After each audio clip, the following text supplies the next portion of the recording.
Hey guys.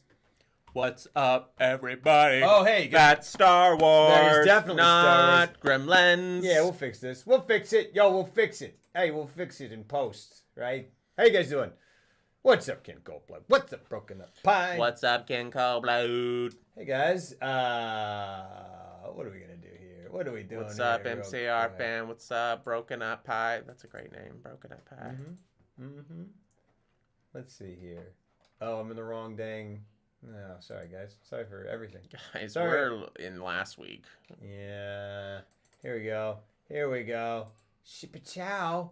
Shippa-chow-pow-pow-pow. What's up, Sonny Bits? Sonny Bits. Sonny Bits. What's up, Sonny Bits?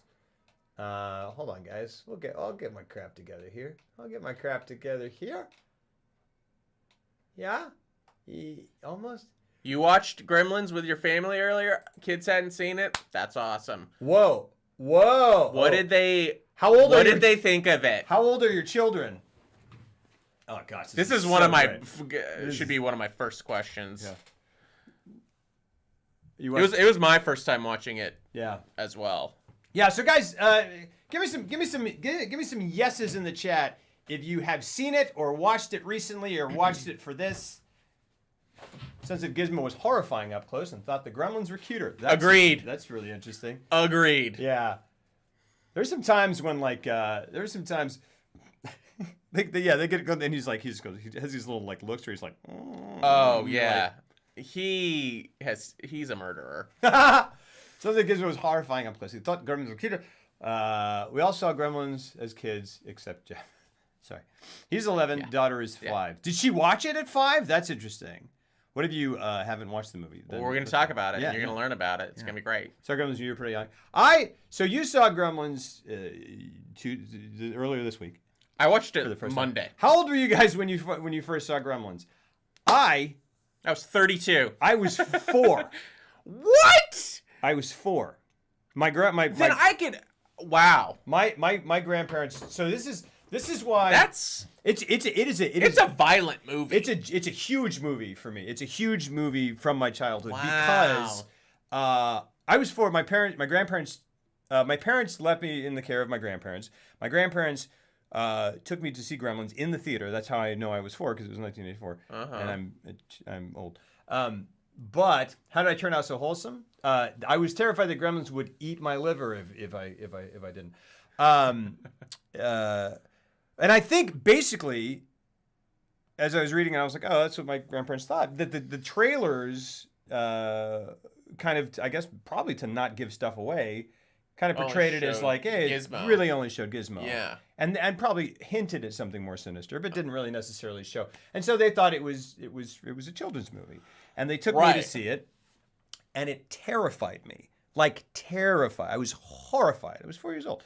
And then I kind of like was like, oh my gosh. And my parents came to pick me up, and I guess I was like polite to my grandparents about it, or I was catatonic. Who knows? Right. And then then you got on the car ride home, and you're like, guess what?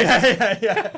Let me dish, Mom and Dad. Or you just went like this. The second you drove off from, you were just like, yeah. Exactly. The crying game music is playing. And I don't like it. And then my birthday, a few months later, I opened up a package from my grandparents, and it was a Gizmo doll. It was a Gizmo plush so doll. they let you watch it, and then they didn't like complain about it. I guess that was great. Yeah, he was like, he clearly enjoyed it. Yeah, he's white as a sheet. He hadn't said a word. This kid is stunned. Yeah, I opened it up and it was Gizmo, and it was an adorable gift to give a child, but it was horrifying to me. Right, because it spawned all these evil. Yeah. But I was already 4, and not because I had a human brain and could go, well, okay, it's just a doll. Right. And so then I kept it. It was pretty cool. It was like, I remember it being pretty like an elaborate, like well-designed plush toy. It seems like, I mean, it's a Furby. That's what it is before. I mean, Furbies clearly took Gizmo, redesigned it kind of, and then they released it. It's a Furby. Yeah. Yeah. Like now that I've seen this movie, I'm like, oh, they just ripped that off completely. For Furbies. And Furbies are weirder. Furbies are like, they have like beaks. I don't know. Yeah. Jacob, I think you got to just spend time with yourself, man, and just be kind to yourself and love yourself and ask yourself what it is that you want and what it is that you need, and try to breathe. Try to breathe and take some time for yourself and figure out what small things you can do for yourself and toward the things that are important to you. Maybe that's a good start. Sit down and kind of try to decide what is important to you and what you would like to do and what you would like to accomplish, and then try to identify what the first tiny step toward that is. What's the first thing you can do? And really, the first step is that list, and then Don't focus on the big picture. Make a list of how you can maybe move in that direction, and then do it one step at a time. And try to give out as much love as you can, and give yourself as much love as you can, and that's all I can say, man. Sorry about that situation. It sounds weird, but maybe hopefully going forward, it's better on both sides. Lots of love. Gremlins just marketing to teach children how to not to get water on their electronic pet Furby. Yeah, sure. Yeah. Which would also be a disaster, but just because it would electrocute the child. Well, because I read that Spielberg was kind of insistent that they put more Gizmo in. Because apparently at the end it was not going to be Gizmo Saves the Day, and he was like, no, you have to make it Gizmo Saves the Day. He's the heart of the entire movie. Make him more of the focus for the whole thing. Yeah. And I mean, agree with that. Yeah. And I also think it was I think there's a business decision wrapped up in that as well. Yeah, sure, absolutely. Like the lessons of Star Wars. It was spilled over in this. I mean, it was a very heavily marketed film, and and very heavily merchandised film. So this was a big this was like the third highest grossing movie in 1984. Really, after Ghostbusters? Third or fourth, yeah. Like after what else was E.T. Ken Coldblood, your kid is right. That's definitely. We'll get into these things, and but I totally agree with that. E.T. was 82. That was another thing is they said that the trailers made it look like E.T. Yeah, no, I mean, it's like a boy and his little monster. Yeah, like one of the main things I want to talk about is Spielberg's, his hand in this. Yeah, because it confused me, and it confused me because I knew nothing. I went in cold to this movie. That's amazing. I didn't grow up with this movie, so when it started and it said Steven Spielberg presents, I just thought that this was more of like a niche thing. Yeah. And then I watched you didn't know he was involved at all? No. Oh, I didn't, and I thought Gremlins was more of like a niche movie that made some money, but then I watched it and I was like, there are top tier talent involved in this. Absolutely. Jerry Goldsmith's doing the music. Yeah. I can't remember who the cinematographer is, but top of the line. Jerry Goldsmith. That music by Jerry Goldsmith, by the way, is fantastic. It's fantastic. I always remember. I've never forgotten the dun dun dun dun dun dun dun dun dun dun dun dun dun dun dun dun dun. You're gonna sing with me, come on. I don't remember it. No, just joking. No, that part is. I love that little Gremlins like chattery march thing. Yeah. But then there are also these like really sweet sweeping orchestral kind of like and then the which is Gizmo's song, and then also becomes kind of Phoebe Cates' theme for a little bit. But anyway, go ahead. Yeah, sorry. Phoebe Cates. Yeah, she's fantastic. She's fantastic in it. I didn't remember her being fantastic. But that's a whole. Yeah, we'll get into that too. Yeah, there's a lot. Do you want to? I guess. Do we need to even talk about like what the plot is? Well, here it's Gremlins. Let's talk. So it's Gremlins, right? So basically, we have Hoyt Axton playing the father of a young boy. The father is this kind of traveling salesman of his own inventions. He's Rand Peltzer. I make the what is he? Fantastic inventions for a fantastic world. Make the illogical logical. And I have something here, friend, that I think might. I mean, how great is that? I love him so much in that movie. We're gonna circle back to him. It'll be the first thing we talk about. And so this kind of very kind of go get him, but sort of down on his luck, but not fazed by it. Inventor goes into Chinatown selling his wares and ends up in a curious antique shop, or a curious shop run by an old Chinese man. I think, yeah, Chinese. Kiluk, he's Chinese. Chinatown. Yeah, it's Chinatown. Yeah, and he goes. Yes, me too. I love. Yeah, we're gonna talk. I love that actor. Goodness, I love that performance. And he finds his way into the shop, starts selling him some doohickeys. Hears something from the back of the shop, goes over there, finds Howie Mandel in tiny furry puppet form, or Gizmo, and goes, I gotta have him. And he says, not for sale. And then the kid, the grandfather. I'm too much detail here. The grandfather's grandson kind of goes, meet me out the back, and gives him Gizmo, but tells him there are these 3 rules you gotta follow. 3, 4: light, water, midnight. 3. That's it. And he takes this adorable, fuzzy plush toy waiting to happen to his young son, which I thought I like watching this for the first time, not knowing anything about it. To me, I've always kind of thought it was funny. He's like, I need a present for my kid.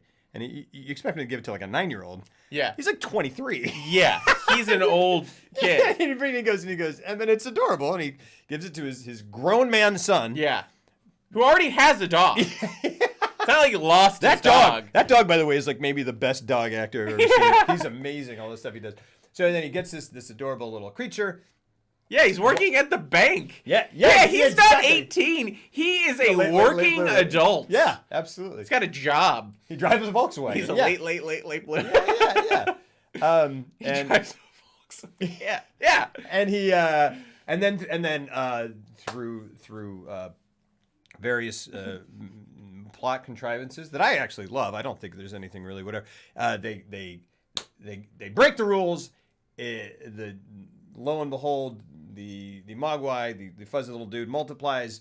Those Mogwai end up turning into these things, and they just lay waste to at least the electronic infrastructure of a city. Yeah, I mean, right. of a small town, and havoc ensues. Yeah, and then we're into the movie. Yeah, that's actually a really good setup. Thanks. Because once it sets up, it's just mayhem for like the last hour. I love it. It's great. It's so great. When that woman on the stairwell with her little, she's got a motorized chair. She's got a motorized chair that goes up and down her spin, circular staircase that goes up and up her very huge house. Yeah. And it goes up the side. And when they like hot wired or whatever, and it goes up the stairs at like 60 miles an hour, and the way she flies through that window is stunning. It's incredible. She is launched through that window, and like I think it looked real, like a real person. Like a real person did that, and I was like, that is so impressed. Like it was a great stunt. It is. I mean, that. It's so funny because I was like, whoa. Yes. And that's the thing. That's what I love about, like, I love having, oh, hold on a second. 1 second. We screwed something up. Hold on 1 second. Oh. Yeah. What are we doing? Yeah, it's Christmas. Yeah. Here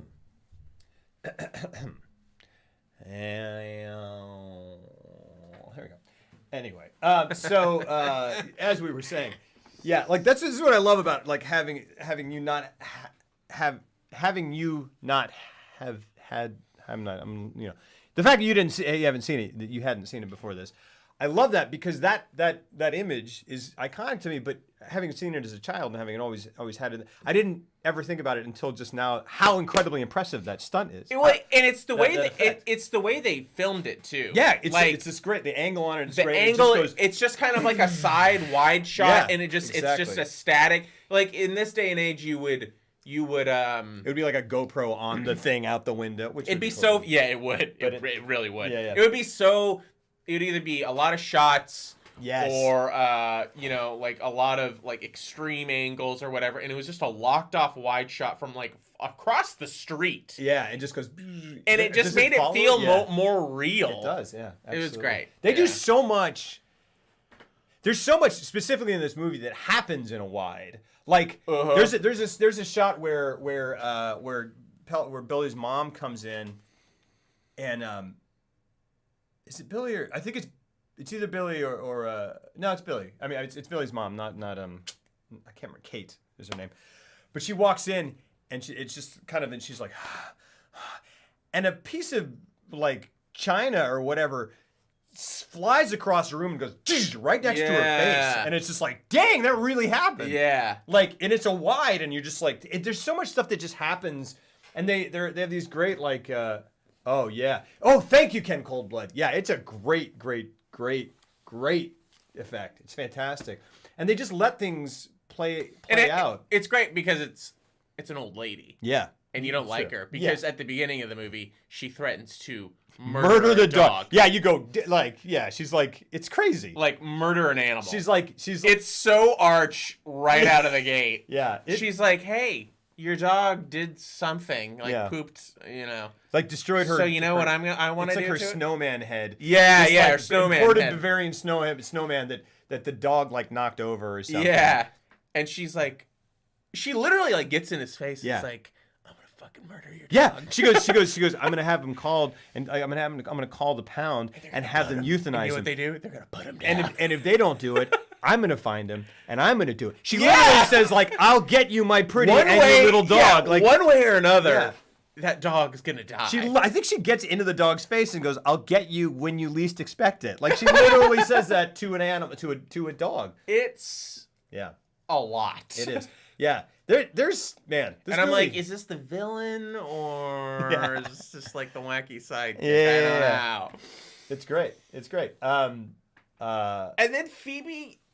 Well, we'll get into Phoebe. Yeah. So let's begin doing that Chinatown shot. There's a big I want to talk about. We got to. Okay. Opens with this kind of this opening, this narration of the dad kind of explaining what's going on, and he's like, you're not gonna believe this story, right? But I got a heck of a story. This is my first thing. It's great. So, and look, I really enjoyed watching. Put it in the dryer on the spin cycle. She wanted to That's so specific that you know she thought about it practically. Yeah. Like, goodness gracious. She was like, what are the items I can use in my house? Yeah, exactly. How can I MacGyver this dog's death? Goodness.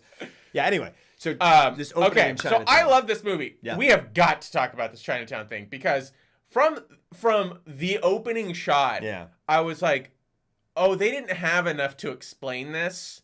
So they, in post, decided to do, like, they made that opening out of something that wasn't there. True. Like, absolutely. Yeah. And then I read up afterward, and that proved to be the case. Yeah. And always a telltale sign is voiceover when there's only voiceover in, like, one part of the movie, and then it's never there ever again.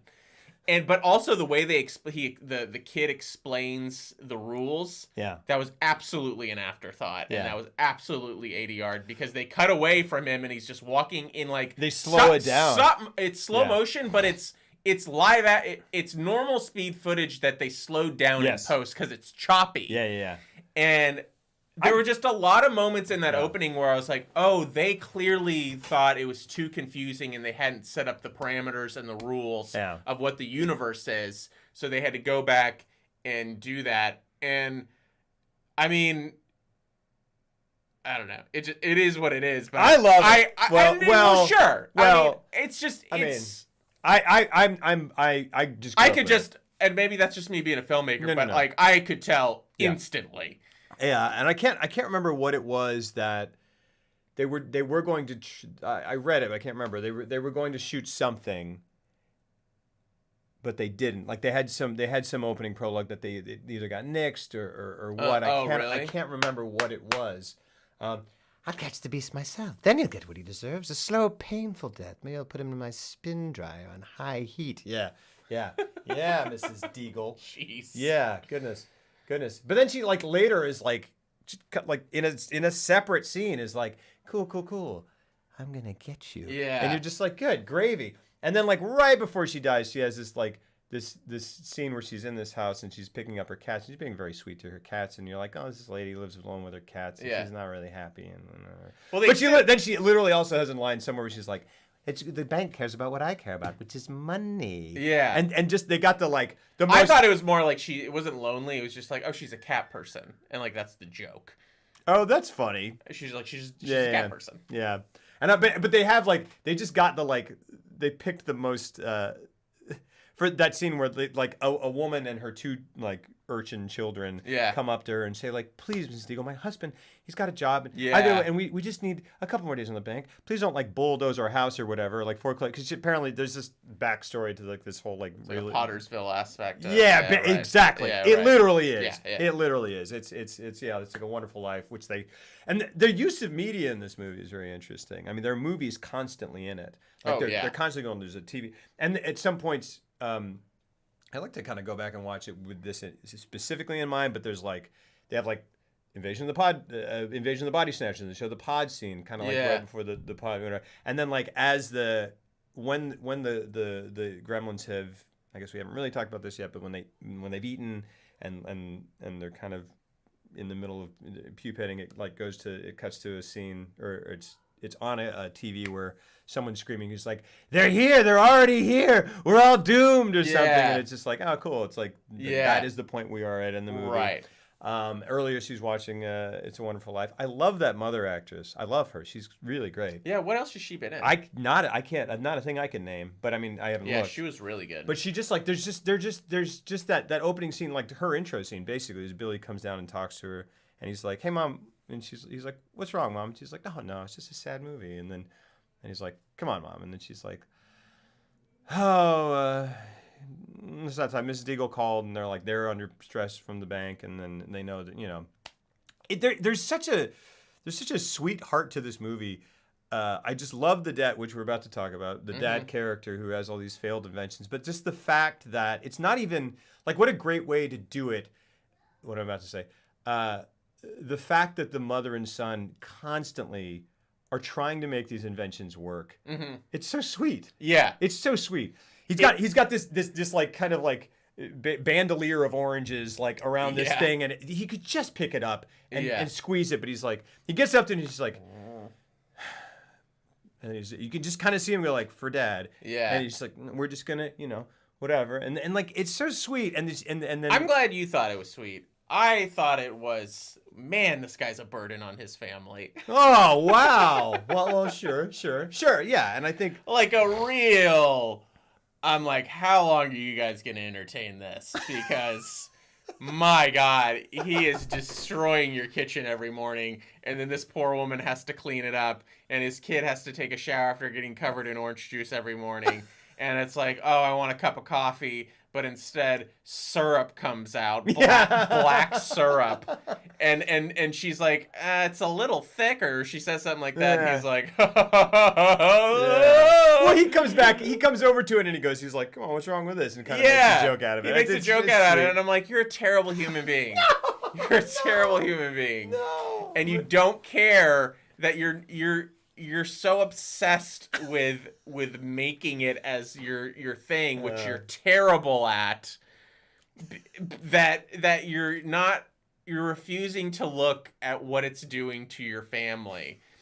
And then you bring in this foreign animal. Oh, okay. Here we go. No one you didn't even think about what on earth it could be. You were just oh, it's cute. Yeah. I'm going to give it to my son and bring it into my household, and then I'm going to take off again because I got to hit the road with my terrible inventions. And also, I'm acting in a movie with a performance that is in no way matching the rest of the actors in this movie. I thought he was that is a fantastic actor. Yes. And I want to see him in some Westerns or some which I believe he did. Oh, really? Yeah, I think he's okay. Great. Is he a Western guy? Yeah, he's a country singer, honestly, as well. Oh, really? He was a country singer songwriter. Oh, that makes total sense. Because that voice is my gosh. Oh, that yeah. voice is so amazing. Hold on. Oh, wow. Yeah. Is he an actor though? He is an actor. Because he is good. He's very good. He's definitely an actor. Yeah. I looked him up a little bit. Hold on. But he is acting in a different movie because everyone else is doing just they kind of know what they're in, and he's off doing this whole other thing. And I guess I didn't have expectations coming into this. I was just I guess because he's the wacky inventor, but he's playing it so straight, yeah. which was fascinating. I love it. I did enjoy it because I was like, what the hell? Yeah, look at this guy. Every time he came on screen, I was just like, what the hell is this guy going to do next? See, the thing is, because, like... I guess it was a success because he probably was my favorite part, because anytime he showed up on screen, I was like, what on earth is going to come out of his mouth next? I love it. I loved it. But not in, like, I find him charming way. I was like, you're an evil buffoon. Look at that dude. Oh, wow. Look at this guy. I don't know if that's him in the Navy or in a movie about being in the Navy, but... All right. Yeah, but the thing you remember his inventions being more impressive as a kid. Yeah, it's because they're like Rube Goldberg like type. It's like Pee-wee's Playhouse where you're like, oh yeah, that's really impressive. Also, I can pour my own milk. That's true. I remember being impressed by the bathroom buddy. I thought it was. Of course you did, because it was a Swiss Army knife. Cool, yeah. That could do whatever. That's a block that you could knock someone else out with. But like. I do like I know. I think he was acting in a completely different movie. At the same time, I did love his performance because like I love like in the beginning nice tactical. when he's like, I can do this and this and this, and then he like sprays it. I love that. Oh, and then he immediately is just like, well, it doesn't really. I love that because he's like something is like and he's like and you whatever and then he goes it sprays him and he's like that's fine that's no problem at all and it's so great, it's so grounded. I think it's so grounded. I love it. It's grounded, but it's also not real at all because like there's no gravity to.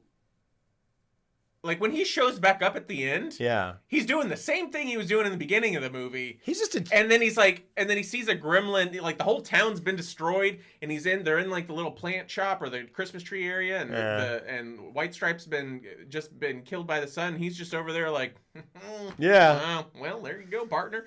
And you're like, what? You did this! You brought this mayhem into this town and destroyed the town. An old lady is dead. Yeah, but she is dead. And like multiple murders have happened. That's true. And you were gone the entire time. Yeah. With your stupid robot inventions, and then you're trying to pitch a ashtray that did what? It was smokeless.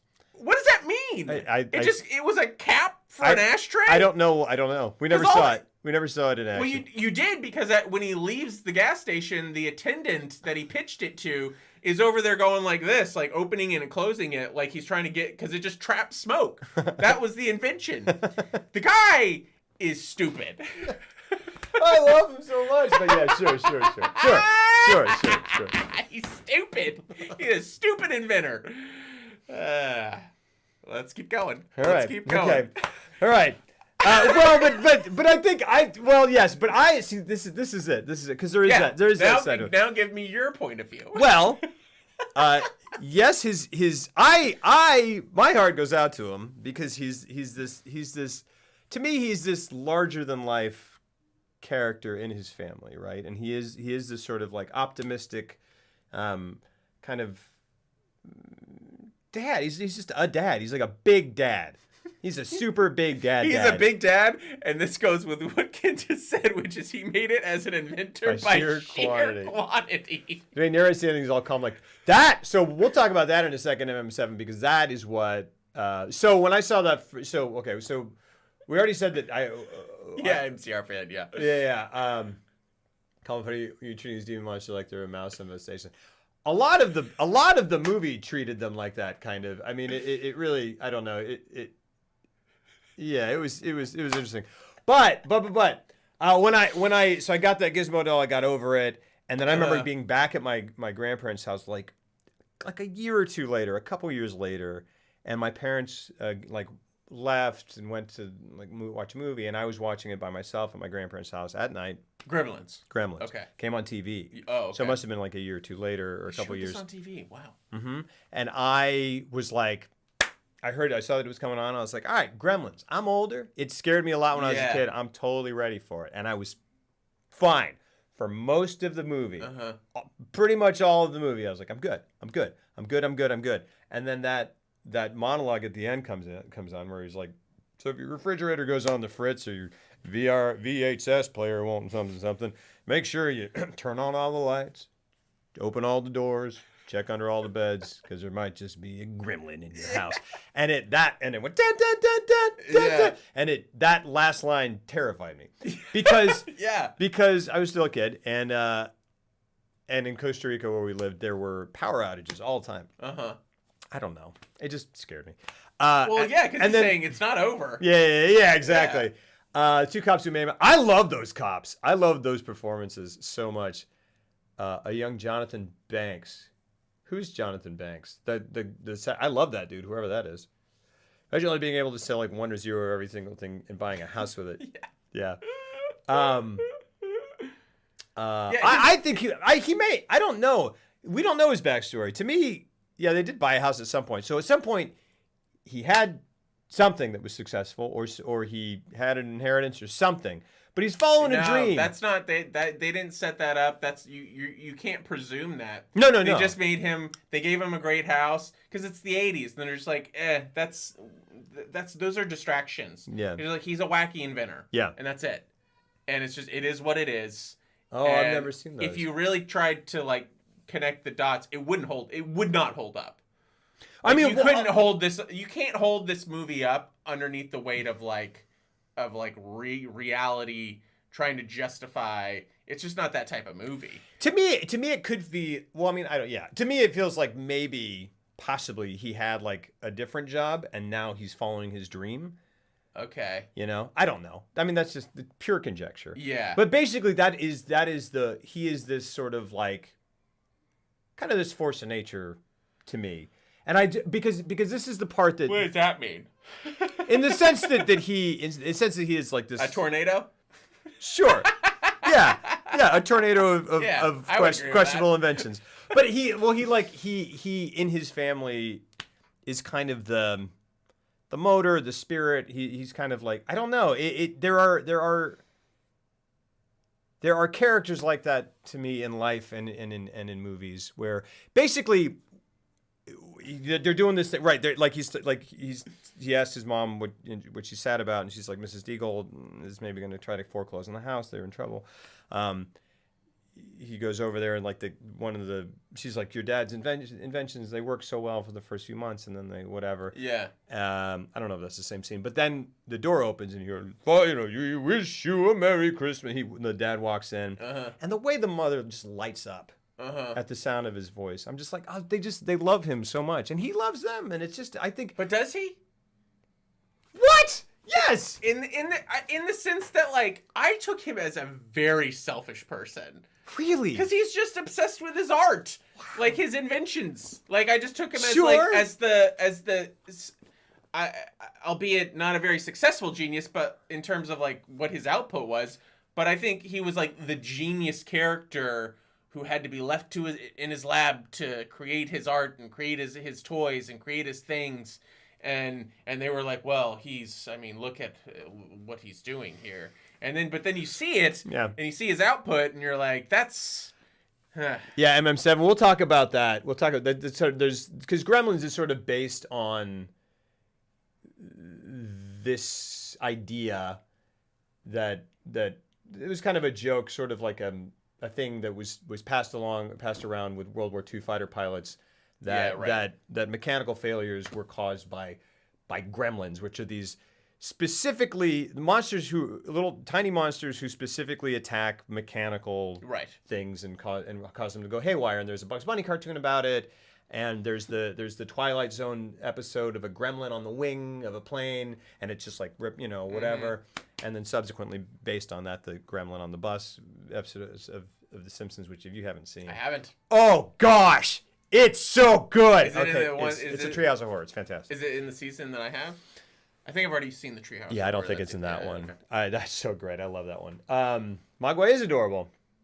Yeah. No, you're not jumping ahead. No. There's no. We're just talking about everything. We're gonna be all over the place with this one. Yeah. So Gremlins. So in that sense, this is the word gremlin. Sorry, the idea of a gremlin is sort of this folklorical character, in the sense that they were blamed for mechanical failures in World War II. That's it. Yeah. As far as I know, that's the origin. Yeah. And then Roald Dahl wrote a book about them. called the Gremlins, and so this draws inspiration from it.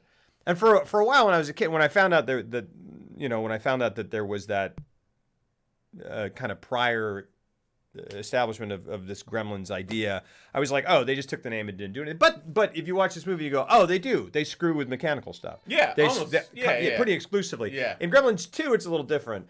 Gosh, that movie's you think this one is bonkers. Gremlins 2 is it's just crazy. But yeah, like they screw with Mrs. Deagle's thing. They tinker with brakes. They do the stoplights. You know, that was a great gag. It's great, and that's the thing is that part of Ghoulies. This is the origin of Ghoulies. Gremlins did really well, and then they made Ghoulies and Munchies and Critters. Ghoulies, Munchies, Critters, all knockoffs of Gremlins. Critters, I think, was made in Austin. Critters it was made in Austin. Critters is fun. That's another 80s, early 90s, or yeah. Mid 80s. There were like Mid-80s, 5 Critters movies. Yeah, right. There's Munchies was one. I don't know Munchies. Munchies, Critters, Ghoulies. That might be it. What's Troll? What are the Troll films? That's a whole other thing. Yeah, Troll is about someone posted a thing and it was like. Troll is about. I haven't seen it. Troll is about a troll. There are trolls, and there's a boy who has to become a wizard to fight those trolls, and the boy's name is Harry Potter. Harry Potter Jr. No. The name of the character is Harry Potter. Really? Yeah. I don't know if it's a coincidence. But I mean, that's J.K. Rowling's like, it just came to me one day. Yeah. Well, I mean, she's like, poor, and then it just came to me. She's probably like, that's a good name. It deserves to be in a better. Yeah. Yeah. No, I don't. I like Harry Potter. So. Yeah. I haven't seen any of it. Okay. So. The dad.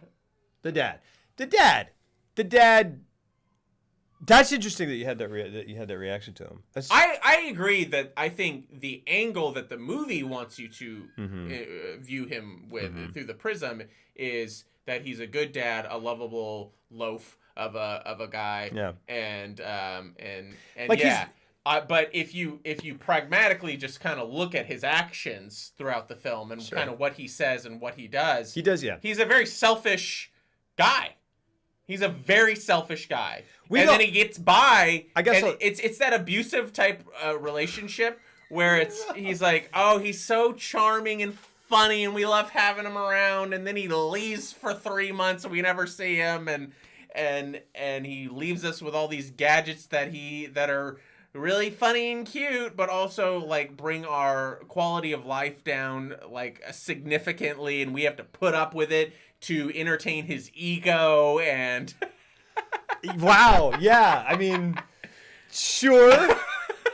I think that they're just not. I think that. But I don't think that's why I say you can't base this movie in with any type of reality of like, how did they pay for that house? Because the movie is like, no. He's a lovable loaf. You should like him because that's how we're presenting him through just how we're presenting this movie to you and the music and how the characters are reacting to him, because the characters are reacting to him like they absolutely adore him. Yeah. Bar none. But I mean, like what? Like so in Beauty and the Beast, is her dad the same kind of? Yes. Okay. Absolutely. So that guy's an asshole. He's not. And like, look, yeah. Goodness, man. But that doesn't mean you can't like an asshole, you know? Like, I mean, is he like, you can be an asshole and also still like hanging out with that guy? Sure, but at what point is someone who's trying to achieve a dream who has not gotten there yet, but is still trying with all of his No, that's not what this is. That's not what this is. That's not what I'm talking about. That is an entirely different thing. I'm saying that he is subjecting his failures he's like, hey, these things don't work great, but like, let's use them every day because I made them and I want. That's kind of that's the selfish angle that I'm talking about. Well, I feel like because they do it 3 or 4 times because they're gags, you know, and they're funny. It's a great running thing. Gag, yeah. And it pays off at the end wonderfully. I love it at the end. Right before he sends off the old man. Do they end up using any of his against the Gremlins. Against the Gremlins. Not really. Like that would have justified all of it if it like they used the tool the they Swiss do Army knife. He's kind of digging into this kind of really bowl-shaped kind of food processor, which we don't see in action. Yeah. Presumably he invented that. Okay, so yeah. And she just shoves him in that. That's right. That was good. I assume that's... I wish they had played it up more where it was like the Swiss Army knife thing like saves... The bathroom buddy. The kid, the bathroom buddy saves his son at the end because he's got it on him and like he kills White. Like that would have been more satisfying to even like he uses it to cut open the window or something so the sun comes. You know what I mean? Sure. Like some thing like that. So it was a financial liability. Gosh, what a scam! Like a toddler making a mud pie have an actual mud, except at the end they expect you to eat it, and you pretend to eat it, right? Because you love the toddler. Here's the deal. Like I think to me, yeah, I don't know. It's like someone who is a painter. It's like your mom. If your mom's a painter, and she's like, here are my paintings. It's a gift. And then you go, oh, we're gonna put it up around the house, even though it's maybe not necessarily the best painting. It's a. I don't know that. I mean, I don't know. To me, his inventions are dangerous. Okay, I feel like it. To me, it's a very heartwarming thing, and I think it's. I'm not saying it's not. Sweet. I'm just like I'm unpacking what is in the movie because this is what I'm talking about. This is what's fascinating about this movie. All these things I'm saying, I feel like fundamentally are true. And then on top of that, the movie though wants you to be like, isn't this guy great? Don't you love him? Well, he's not. And I feel like that happens perfect, but he is to me, because to me he does win me over. And to me it's a tall task to sort of establish what it is that keeps them together as a family and what it is that he brings to that family. But what does he bring? Because he doesn't come in at the end and like save the day. No, like that would have been great. Not at all. Yeah. Like with his inventions comes in and saves the day, and you're like, oh, you're finally bringing something to the table. But the thing is, the whole kind of the thing is that Billy is sort of, you know. Oh, they kind of do mention that. He's like, Bill, you're basically supporting your family, like Judge Reinhold. Did they say that? Yeah, Judge Reinhold says that. Judge Reinhold, by the way, he's in it for like one scene. I'm like, you're a dick. Yeah. I mean, like I've never like. It's perfect casting. It's perfect, and it's great writing because I was like, wow, you took like every single sentence that he said made me hate him infinitely more. It's great. And I was like, and he was like, this, and this, and this, and it's all money makes sense. And I was just like, you're an asshole. He's this fantastic, like, prototypical 80s yuppie who for some reason lives in this tiny town. He's like, hey, you haven't seen my new apartment. And I'm like, where is your apartment in this set of Hill Valley, Kingston Falls? Oh, yeah! The same thing. Okay. Yeah. So I knew I was like, it's totally Hill Valley. And then I was like, it's Hill Valley. So I've never seen this movie. And when they do that, because they like do a one take where they just show, what's the lead character's name? Billy. They show Billy walking through town square. Yeah. And I'm like, gosh, that looks like Hill Valley. Same. Yeah. And then, because he walks in front of a movie theater at first, I'm like, that reminds me of Hill Valley. Yeah. And I was like, it's Spielberg. And I was like, I wonder. But Yeah. probably not. And then they pass by, like, I think the diner. And I'm like, okay. Yeah. And I started getting excited. Yeah. I was like, and then I just like, I leaned in. I was like, what else is in there? And then they keep going out now, and then they cut to the wide. The wide is That's Hill Valley. It totally is. And it was. But they redressed it, and I kind of there's something I love. That was great. I loved it. There's something I love about that. The me Kingston too. Falls and Hill Valley cool. on this same. It's great. Very it's cool. Beautiful. Yeah. But there's this interest. There's so much to talk about. There's so many interesting things about this movie. Because to me, it's like. And Joe Dante said this of the second one, but to me, the first one is also essentially a live-action cartoon. Yeah, It is. Yes. It is, and a lovingly made one, and a tremendously well-made one. I think. Mm-hmm. I think it's. I mean, the movie gives you that prologue, and then it's off and running, and it goes, hey, boom, boom, boom, and I can see. Reading that opening with the narration was added later, Mm-hmm. I go, yeah, it totally makes sense, and I can see it. But there's something I love about it. It's this sort of like kind of almost dreamlike thing, and the fact that it's set apart from the rest of the thing almost makes it a legend. It's also gorgeous looking. It's beautiful, yeah. It's beautiful looking. And I agree. There's just I was watching with Akasha, and she's just like, man, these movies just don't look like this anymore. And they don't. They don't. It looks like Spielberg frame one. Or Spielberg produced 80s. I mean, it looks like The Goonies. It looks like Indiana Jones. Because it looks great, but it's not. There's not like this sheen over it. Like there's a lived-in quality to it that you just don't have anymore, and it's a bummer. And it doesn't look like real life, but it doesn't not look like it's stylized in this wonderfully, I don't know, integrous way that you just kind of go, it looks like a movie. Yeah, this is what a movie is, and it's great. What's up, Scorp? Speaking of cartoon, just to go back to Beauty and the Beast real quick, I think why I buy into the father more is because within the context of that world, he is, by the town standards, a crazy failure, loony bin type guy, and the daughter is just the loving daughter who loves him despite that, and they build that up more. I don't know. Everybody just treats him really nice, and like he's like, no, you're doing it. And who treats him really nice? Like, I mean, like Judge Reinhold is like your loser dad. Deagle is like your loser dad who like sucks and whatever, and then the other so maybe it is the exact same thing, and I just no. Like the thing is, like I just feel like, I mean, you have what reaction you have to it. I just go. Because you're right, like it's a great comparison because it's almost the exact same character. But I mean, like that's what I'm saying. Like I watched it as a kid, but I just love. There's so much. That's what I'm saying is like there's so much that is not on the page in that relationship, right? In that family. Where is the love in that family? And to me, I see it when she lights up. When I see it in the like he's not a perfect guy, but he loves his family, and he's trying. He's trying with what he knows. I mean, like what is he gonna... It's just weird because like he goes off and he's like stuck in an airport or at the bus station or wherever, and like he's gone for like almost the entire movie, and then he shows up at the very end and he doesn't do anything. No, and that's what I'm saying is it's all in the presence and performance of the actors. To me, I don't know. I just like. On like just a script writing level, I'm like, you didn't do enough to justify his character and his actions. Like I never got, like you just made fun of him, and then he's like a lovable guy who loves his family, but there was no, at least like his invention never worked at the end type thing.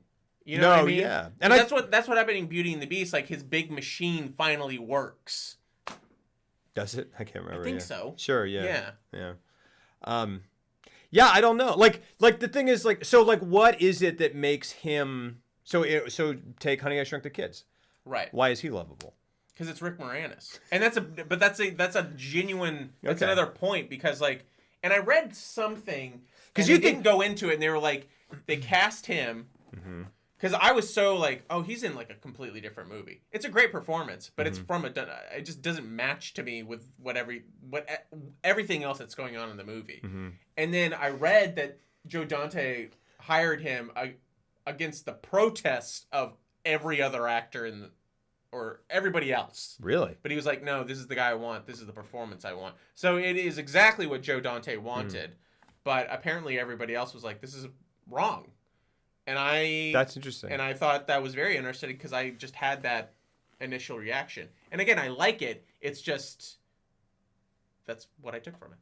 These children were playing in abandoned buildings, explore long lost pirate hideouts with disfigured old men. That's true. Close Encounters 2 Spielberg's projects are almost numinous. Numinous. What do you mean by numinous? I don't know that I know that word. I felt like I had a pretty good vocabulary. I don't know that. My dad made me some janky fishing rod holders, and they didn't work great, but I'll never replace them. It's not the utility; it's the fact that my dad made. That's really sweet. I don't know. To me, that's it. To me, and this is part of because ostensibly our task here, by the way, is to decide whether Gremlins is a Christmas movie at the end. Right. So, and to me, this plays into it. Okay, go. That plays into it. This familial love. That's like that's so interesting to me that you took, because that just seemed like such a small relative component to the whole movie. And it is, but to me, it's one of those tip of the iceberg things. Okay. Because of the performances, which resonate with me. I loved it as a kid. Maybe, I don't know. Maybe I think that absolutely plays a part. Sure. And not in a bad way. I think that's absolutely instrumental in why you like the things you like from that period. But I love, like, I see why they love him and why he's good for that family, because I responded to that performance that way. Like, I love him, and I see the warmth there, and I see that he's trying, and I there's something that is interesting because both, like, like Beauty and the, Belle's father is like, oh, I've got a British accent, I'm French. and Rick Moranis is like harried, and this guy is kind of confident and not rattled and always. And I think that's why which is interesting. I had society's view of like what that inventor should be, and I wanted more of that spastic, but I jittery. What's interesting is I love him. I love him for that because I that's what I honestly think. Like the reason performances and certain actors resonate with some people and not with others is that people have different experiences in their lives, right? And like maybe I've encountered people like they remind me of someone subconscious, and I'm just like there's something to me admirable about that sort of unflappable optimism. And just sort of like, because even the way he reacts to the Gremlins, like he's just kind of, and it by no means is it a perfect person, but he's just kind of like he's just like, well, that happened. Well, okay, it's over. All right, well, on to the next thing, and yeah, at some point there definitely need to be conversations. They probably have been between him and his wife, where she's like, hey, we need some more money. You gotta put these inventions aside for a second. Maybe get a whatever. Also, you need to go to the police. Because you brought a monster. You're responsible for all. You know what the next scene? I don't know what Gremlins do. Is he in Gremlins? The kid is responsible. Because he didn't know what it was. That's true. He didn't know what it was. The kid might not have known what it was. It's a big mishap. It's a big mishap. It's a big move. It's something. But Hey, inventing is hard work. What's the worst Belle's dad got them into in their everyday life? He sent her off to marry a beast and live in a castle with a beast. It's literally the same thing. Just kidding. Being laughed at by townsfolk, they were always fed and had a lovely home. But maybe that's because she did that. Like, what was his money making? I don't know. I mean, I feel like there are kids who end up when they get old. There are kids who, when they grow up, or when they get old enough, have to support their families, and that doesn't mean that their parents are not good, loving people. It just means that people on the hard times and stuff. It's not. That's not. Yeah.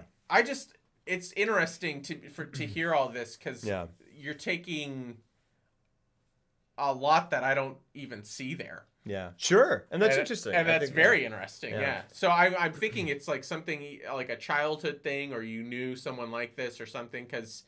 That's a very interesting take that I'm not seeing in that film. Sure, but I don't think. To me, I don't read negligent parent from this. Because always says they're either physically or mentally struggling or they're negligent parents. But I don't read negligent parent from this. I read a guy who is on his way, who's trying. He's trying to make this dream work, and they're struggling along with it while it does or doesn't. I'll be honest. I relate to that in my life right now as a struggling actor and struggling streamer or whatever. But I related to it before that too. I mean, like that's a trope. I guess I can kind of see that connect, but they have very sparsely. Like, but they have. It's more that like his shit is dangerous and like it's almost like they encourage. It's just that the movie is saying one thing. Which is like, isn't he fun? Look how much the family loves him. Look at this tight familial unit. Mm-hmm. And then you're looking at, like, if you just take a hard look at, like, you're just watching the movie and you're like, that thing exploded when he tried to make orange juice. This is this. This is this. I mean, all these things, all these inventions are burdens upon their everyday life. And the only reason they keep them around is because the dad made them. maybe that makes me cynical, but it's just like, well, I mean, like, it's like, why? I would be like, Dad, like, I just want some Sunny D. What about but to me, Ray Zielinski's the same. Like, literally, they have the same sorts of things where, like, they're trying to, like, she's like, it's one of Dad's inventions. It doesn't work. Like, it's literally the same situation. And Ray Zielinski's not a terrible parent for some reason. But he's more central to the plot, so he has more of an arc where he learns lessons and things like that as he goes along. And he literally shrinks the children. Yeah. But he's able to do more heroic acts and blah, blah, blah. I just feel like because of that nonchalant overall that optimism. But he's to a me, salesman. I know it came off as salesman-y. Like, but he is at the end of that movie when he's that optimism is the monorail guy and being like, time to get out of town. Yeah. Sure. But I'm like, I feel like he skirts responsibility. Sure. I think that I mean people have absolutely No, let the machine pour it. I just want orange juice. Yeah. No. Let the machine pour it. Sorry. But we never see him. That's the thing is we never see him like say like no, use it. They're using it to be kind. They're using it even when he's not there to be kind. But I don't get the feeling that it's because he's some sort of overbearing something. It's during the coffee scene. Because he said something in it during the what did he say? But he's poking fun at himself. What did he say? She's like, it's syrup's just coming out of this coffee maker. And he goes and he looks and he just pours it and he goes this and he goes, well, what's wrong with this? And they both laugh. Right. It's a self-effacing comment to me. He's making fun of himself. Instead, I wanted him to say, we should probably get the coffee pot back in. You know what I mean? Like, so a bit make it right. Yeah. He's like, no, let's continue to live in this fantasy universe where these things are gonna work. But but the thing is, like, there's a scene where he goes, well, I think they're interested in the bathroom buddy, and he says that he's had a little bit of success on this sales trip. He's off on another sales trip. He's working hard. He's working hard. It's not an easy thing to do. I don't know. It is about the goblin things. We're trying to get to the goblin things. We can't get past the father. The only reason I'm digging in is because I find his reaction to this fascinating. But there's no one else. But this is interesting because I find yours fascinating. Yeah. And it's not something that I ever. That's the only reason I'm sticking on this because I think it's genuinely fascinating. It could be as well, Soy. But I just to me this is not a singular character in movies or media. Like, to me, these struggling dads who try to keep a brave face and smile and whatever. Yeah. Like, this is a thing. It just came. I understand that. It just came off as a little disingenuous. That's because he wanted to. It's just that they didn't show. Like, I just wanted one invention that was like, maybe he did have a past success and he was just trying, like, that would have been a great idea, like, because any artist has that idea. It's like, oh, you had one thing that really hit well and that's how they bought the house and that's how they have financial stability. But he could never get back to that, his greatest success. And so he's just, because like with any artistic endeavor, it's trial and error. Sure, so you're going to go absolutely. through a lot of things that fail. Then within that framework, I would buy it completely, and I'd be like, that's why they have all these things, because he's just trying to figure out, he's trying to find his next genius idea. Sure. And maybe that is what it is in the movie, but they didn't show that. Because what Socrates says, he's like, him saying he's had a little success comes off to me as a straight up life face. And that's how I took it. Yeah. And I think it's very possible he's just being optimistic. Yeah. But I think that's it, is like, he just is this sort of beam of optimism and beam of belief and beam of... I think that's what they want you to think. I'm just saying, I don't know if the movie... watching it as an adult now didn't... I don't know if, like... No, I mean, no, like... no, like... What I'm saying is saying what I'm... Yeah. What I'm saying is his outlook on life. That is it. He is a big steamroller of a man who goes... Right. We're gonna go do this thing, and they're like, okay, we're gonna go off on this adventure with Dad, and they love him for it. I think they love him for his grand ideas. I think they're enablers, and I think that they. How can we? Goodness gracious! I think they're enablers, and I think they're also too to blame, and they have their own issues. But you're because saying it's like they're encouraging us, like, go after that windmill, Dad. Go after a Don Quixote. Like, live in this. But like, that's what Don Quixote is about. I know. Are you saying you don't believe in dreams? No, it's not that. Why don't you believe in dreams, Jeff? But you're a filmmaker. You have to believe in dreams. I wanted what I said before, where I just wanted more. It is exactly as old as they didn't show that he has. They didn't show any of his successes. But why does that make it better? Why does it make it better? Why does it make it okay if he has had a success as opposed to we're in the period of his life where he hasn't yet had a success? Also, we don't know that he has. It makes me view his behavior in the film completely differently. That's crazy. I mean, that's not crazy. Sorry, that's not crazy. What I'm saying is, to me, it is either. So when you make a film, let me say this: it's the difference between like. You want humility. You're a fantastic actor, right? He is. That's it. See you guys. That's all we needed. Filmography's canceled. See you guys later.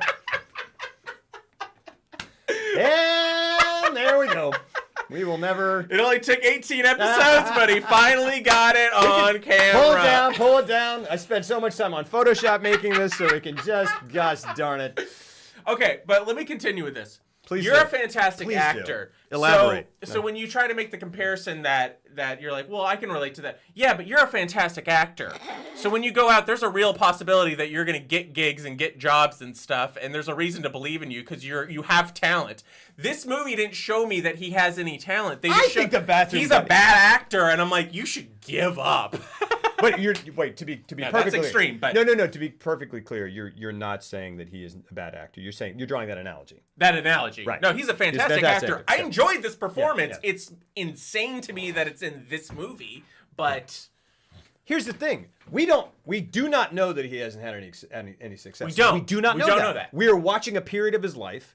I just wish that the movie would have done one line of dialogue to say, "Why? You'll get back there." Why? This is what I don't understand. So I can understand why that they treat him the way that they treat him, and so I know that his actions aren't selfish, but he's just trying to get back to providing for his family with the next genius idea. That's what he's trying to do. But it might be the first genius idea. Who knows? They've got a house. We don't know how they got it. They've got food. Their concern is that Mrs. Deagle is going to foreclose their. But if all you're showing me is failure, then like. But there's not failure. They have a house. Like, where did that come from? The Universal who paid for the movie. You know, it's like that's. Wait, you can't wait. But I have to do that.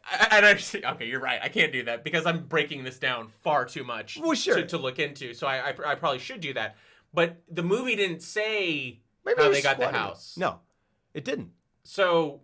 But like, if we're gonna go by that logic, then maybe the mom could have had a job. So when you watch maybe they're massively in debt. When you watch Father of the Bride, yeah,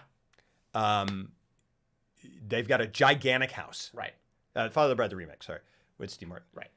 He's got a gigantic house. Mm-hmm. They barely show him do any architecture, or is he a lawyer? He's an architect. Yeah, but he's got that job. So does he.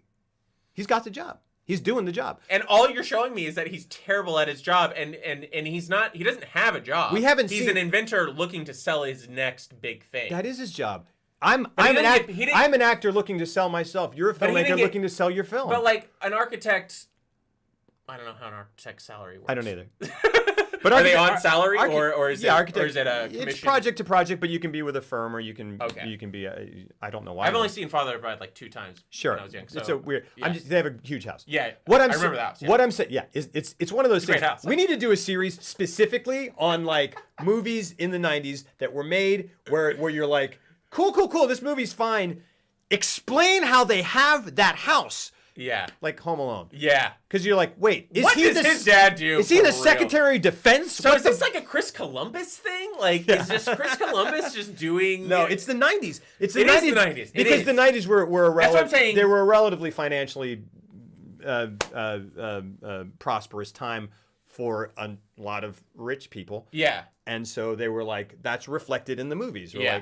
Like that was a way Isn't that crazy? Yeah, well, no, it's something. You couldn't get away with that now. It's something like if you did Home Alone now and you showed them in that house, they'd be like, why the hell are all these white people living in this massive house? But it still happens. It still happens because, and this is something I've thought about a bit because I always noticed that, and then like as I got older and started kind of worrying about money, I would like watch a comedy movie, and then be like, well, how did they get that house? Like, what are they? You're not explaining. Yeah, and or like they're like they've got all these problems. I'm like, you're fine. You have so much money, which obviously is not the thing. But like, but they still do that. Like they show part of this is true. This is like a classist thing. I feel like, or at least it's part of the thing when they have a protagonist in a film. Say it's a horror movie, and they show a girl who's 24 or 25 years old. Most of the time. And the scene where she goes home to her apartment, it's a really nice apartment. Yeah. And we go, and it's usually because, and like if they haven't had a lot of, default protagonist has a nice house. Default protagonist has a nice apartment. Yeah. Default protagonist is successcul. And a lot of that's because they want us to.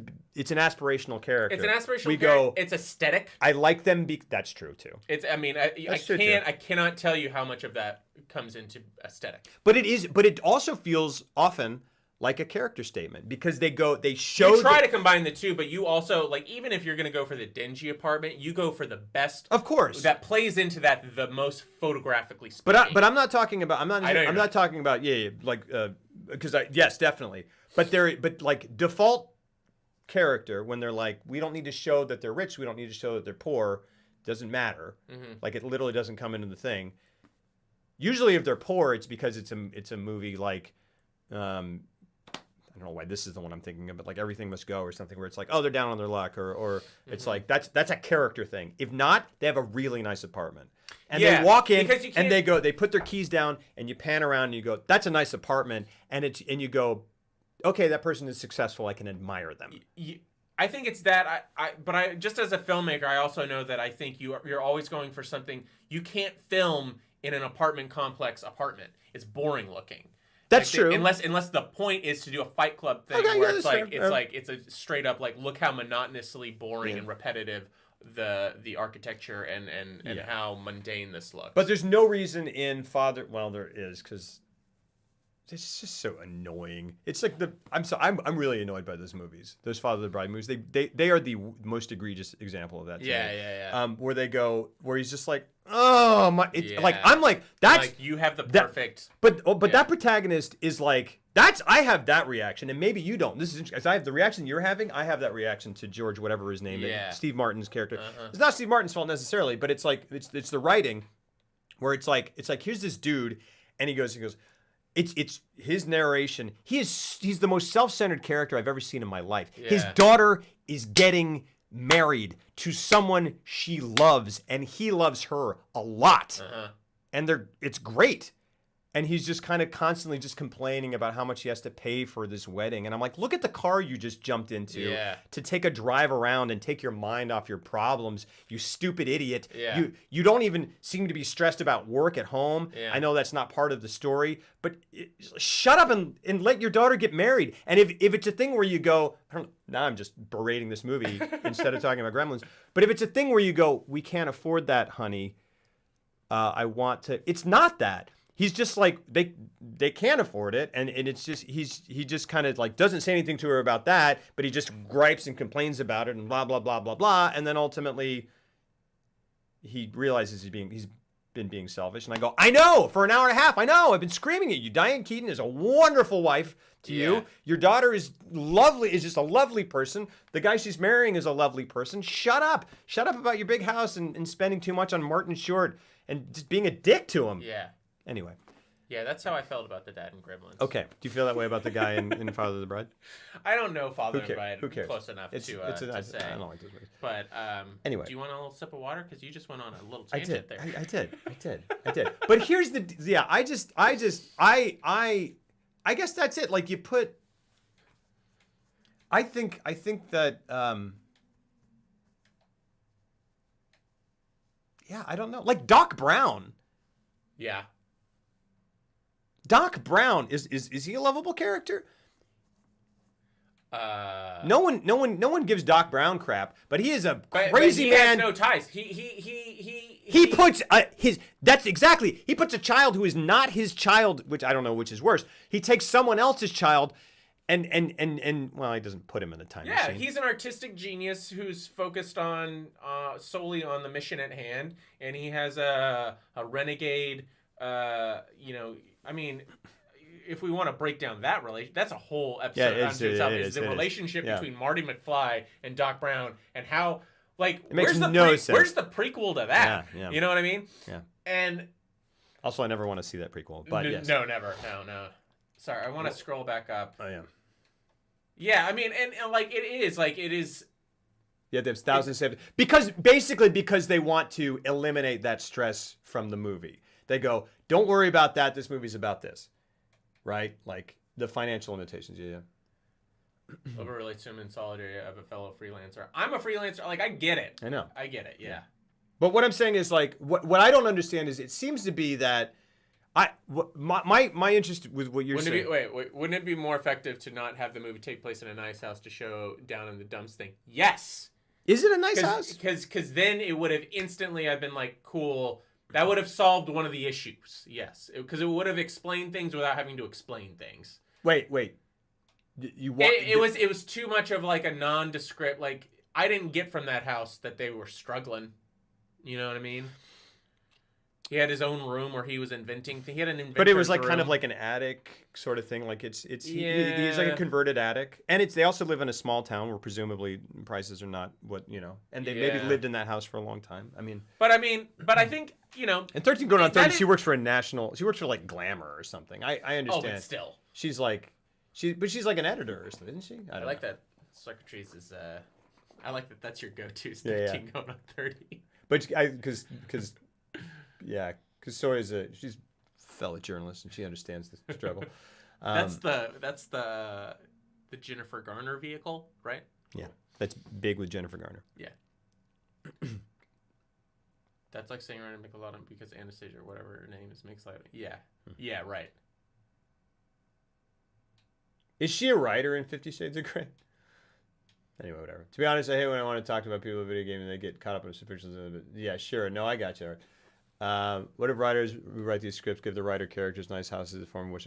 Well, I always roll my eyes when the main character in a film is a writer if it's not done in a certain way. Like The Shining, okay, but like when it's crazy, Marty's an adult, sure. He also has no family. Yeah, right, exactly. Yeah, but what I don't, except for Marty who chooses exactly. Sure. Yeah, I think a lot of it comes down to just aesthetic from filmmakers where. No, I'm saying, is it a nice house? Sorry, I'm saying, is it a nice house in terms of like standard '80s houses? Like, to me, it's the movie saying this is kind of a. It's not saying it's a. In relation to other '80s movies houses, I'm saying I feel like they're saying it's a normal house. Like the house in the Goonies is a nice house, but they're not supposed to be rich. The house in E.T. is like a nice house, but they're not Goonies supposed to be rich. does it great because it's photographically it's a nice house, but all things considered, that could be a middle class house. And that's what I think I think they're trying to do here. I think so too. Yeah, I think so too. Still 50 Shades. So okay, let's continue. We went off on a weird thing. We talked about the dad a lot. Sorry, that was a fun thing to chase down. Yeah. I think this is going to be an ongoing conversation over years. I really want to because it seems to me. It seems to me I feel like I crushed a lot of dreams. No. I'm just. But I took this guy you really liked, and I was like, that guy sucks. Well, I still like him. I'm just saying. I'm because it seems to be like It seems like you're saying, okay. To me, the thesis. We're gonna move on. We are. But the thesis you're putting out there is that if he has had some success, it justifies his. You feel like he's like smarmy or something. You feel like he's kind of like self-satisfied when he has no reason to be. Is that true? Or he feels or he's confident when there's nothing. There's no concern that he doesn't show any concern that because if he hasn't had a success, then this optimism is selfish because he's not concerned about providing for his family. I think he is. How? Where did you get that from? within the movie. Why? Because he's going out and trying this. This is his skill. This is his thing that he believes he can do. This is what he believes he was put on Earth here to do. And as an actor, I mean, as an inventor, no, I'm just saying. No, seriously, like, no, but like, that's it. Like, that's it. Yeah. Like, what if the thing that you have a dream to do, you aren't immediately successful at?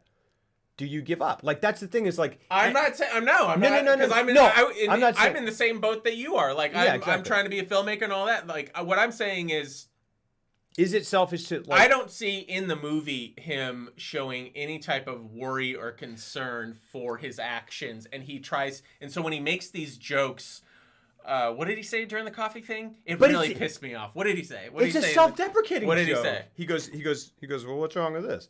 It's like, let me tell you, Dad, there's a lot wrong with that. But that's the joke. That's the joke. He's picking this syrupy thing up and going, this is obviously bad. But this is why I think he's the wrong actor for that part. He didn't, with that acting style that he did, I understand, with a different actor doing that, saying that exact line, it would have come off completely differently. But coming from him and that actor and the decision to go with that actor, I was like, you're a dick. And you should apologize to your wife. And you should go buy her some coffee. Here's the other thing. Okay, different reactions to that. That's fine. You're saying that you don't ever see him have a moment of, I shouldn't be doing this. I need to whatever. Right. Should I be? Or doubting himself. Doubting himself. You don't see the doubt. That's so interesting. I don't see it. Of course. Not in that performance. Oh, I don't either. In another movie with the exact same character as written and photographed and the exact same way they present it with a different actor who maybe showed a little more humility, would have been good to go. But that's so interesting because I don't see it in his performance. He's doing a thing where he's like, you can't deny that he's trying, right? He's trying at something. He's trying, but I see no. You don't see any doubt. But sure. But why? So two things. Why in someone who is struggling but continues to try, why are they not acceptable unless they show doubt? Question one. In terms of a narrative arc? Yeah, he doesn't have. That's the thing. So this leads into the second question, because you're saying he doesn't seem to have any moments of like, what am I doing? I don't whatever. Two things. Consider when we see him. We don't see him on his own ever. We see him selling to people almost exclusively, and then in front of his family, where he has to kind of keep a brave face. We don't even see him one-on-one with his wife alone in the room ever. Mm-hmm. We see they have a telephone conversation. Mm-hmm. And I can't remember exactly what the exact content of that. It's just kind of like, the same. It's here or whatever. It's like kind of, he's trying to keep a brave face too. We don't ever see him have these crushing moments of self-doubt. But like, to me, what is that? To me, that's a divergence from the movie. Like, I don't want to see that. I don't need that. It doesn't allow me to feel empathy for him. Okay. So it's a failure on the movie's part. Because if I can't get behind him, mm-hmm. then it's a failure on a narrative level. I feel like you're misconstruing like how I would view someone in real life, which is a completely different thing in how I'm viewing this in terms of what they're presenting to me in this film. I think basically what it is. Yeah. And I think you're filling in a lot of gaps. I am. That you want to be there. And I'm showing as a completely objective person who just saw this for the first time Monday that it's not there. This is where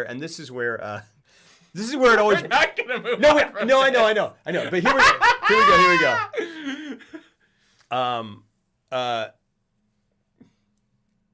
It's still gives somebody's passion to realize that this is not the only thing he's meant for, or even meant for it at all. But that's, to me, honestly, that's like. Well, I mean, I don't know. That's like, that's a desperate moment, or a moment where he does succeed, but maybe he only succeeds in the eyes of his family, or something like that. Sure. I'm just thinking about it from like on a narrative level. They didn't do enough to get it. They give you the bits to me. Hi, honey. Can I join you? Yeah, come on in. This is interesting. We'll get a third perspective. And can I have your share? You can have I mean, you can. Yeah, you can have my chair. No, you can have my chair. There's this. The red one's out there, and there's this wooden one. Here, I'll bring that red chair in. This is an interesting one to get her perspective on, particularly because she's in the same boat. All right, so we're gonna talk about this dad for the next probably another 15. We're not. We want to couch his opinion, and then we'll move on. But quickly, very quickly, this is. Kick her out. Does his family praise him? Does he do anything else for the family, or is his success shown in something else rather than his inventions? But why does it? But what is? No. No. But to me, and that would be great. It's just that they don't. To me, that's not what he brings to his family. But sure. So that's what I'm saying. It's like he's a failure as an inventor, and then on the side as a father, I don't see anything. I don't see an upside on the father's side either. That's fair. It's not like he's filling it. He's like, I know I'm not doing this, and I'm sorry that we're struggling or whatever. But I'm a great dad, right? Like they don't show that. But yeah, they don't show the opposite. But they don't show that. Your argument is that they're not showing things and therefore they could be there. That's a failure. No. That's a failure on a film. This is an illustration. But his kid is a really nice guy. So what does that mean? It means he's a good dad. Hold on. No, it doesn't. Hold on a second. Not in terms of you guys are talking about life. I'm talking about this movie. I know. Maybe I don't know what we're talking about. Okay, hold on 1 second. Let me say this. No, you're making... continue. This is not an argument. I mean, I'm not making an argument point. I'm saying that this is an illustration of something that we've talked about a lot. And I could make a joke here. But no, this is an illustration of something we talk about a lot. Which is that if a movie connects with you, if a performance or if a movie connects with you on some sort of gut level, if a performance works for you, if a movie works for you, sometimes it is. Sorry, I'm using you to move myself. You don't need to move. Sure. It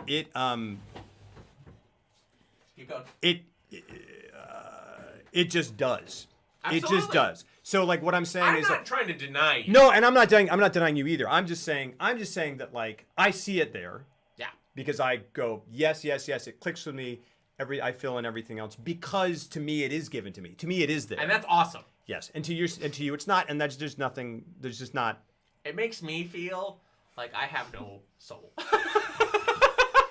Because you don't like Gremlins? I don't. No, he loves Gremlins. No, because he loves. No, he doesn't. Maybe that's why I'm arguing this so much, because if I let this go, it means that you're like, you see, here's what I'm doing, Jeff.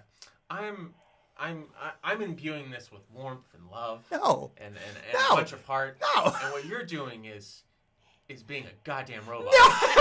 That's not what I'm saying. I'm saying I am Potter from Pottersville. No, you're not.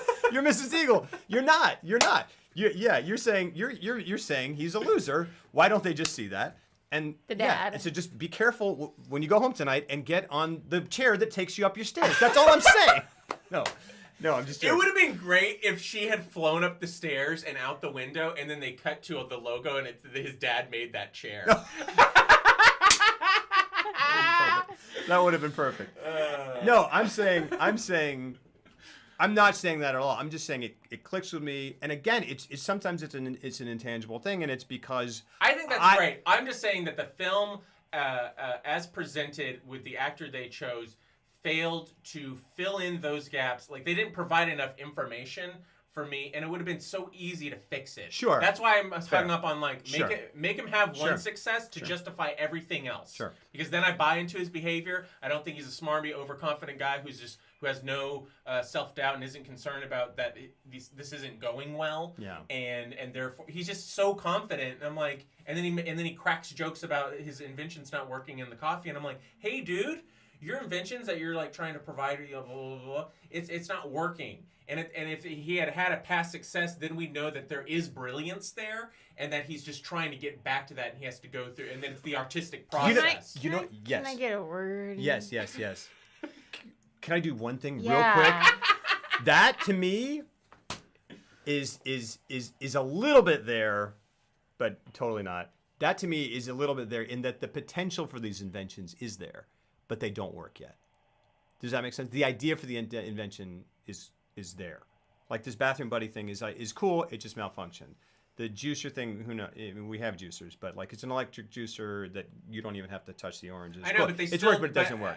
Sure. So like the ideas are there, but the execution. Sure. And all she they goes, had to do was to say that like the orange juice thing was his big success, even though it's a fail. Like, it wouldn't matter. She says, take any one of those things and be like, this is the one that paid for this house, and I'm like, cool, got it. She said, she says it a little bit in that she says, your dad's inventions, they work great for a couple months and then they don't, or the first few weeks. Good inventions. Not yet, yeah, that's but they the could worst, get there. Because then that's probably like after the return. All right, so our like the 90 days thereof. Oh, then they're the best. Then they're after that cut off. Then they're the best in terms of making money. Mrs. Deagle will be fine with that. Okay. So our thing is I want to hear from Jeff, since that's what I don't understand all the way. Is he should go make iPhones. What? Yeah. He should go make iPhones. Yeah. What are you saying? Why does he need to be successful? What are you saying? In terms of the narrative arc, I find, and the actor they chose has a lot to do with this. Mm-hmm. I find him unpleasant because he doesn't take any responsibility for the fact that he is not. They just the movie is telling you to. This all started with me pragmatically being like, what did I say? I think he's selfish. Mm-hmm. Because if you look at his actions and what he says in the movie, it's one thing. But then the way the movie tries to present it is in this rosy thing where he's a good dad, you like him, and isn't that a fun family? And it's just at odds with itself. And so the success thing would be the easiest fix, because in the movie he doesn't show self-doubt or anxiety or anything like that. He's just joking through, just walking through life like, it doesn't matter if this works or not, whatever, because I'm the dude that does the blah blah blah, and don't you guys love me? And I told them, I was like, I think they're kind of enablers too, because they don't call him on it. It's just there's nothing in the movie to present me with a way to feel empathetic for him, and therefore their situation. I don't know. You've missed like an hour worth of stuff. And I brought up the but I don't. Can I? Okay, you don't care. Sure, go ahead. To the first. Yeah, please. Thing before go. Keep talking. Go. I agree that he's not sympathetic, and I didn't need him to be. But I also saw it as a child. When you don't, you just take everything at face value. And sure. You don't go, this was missing for me. Because the movie presents him as a good dude.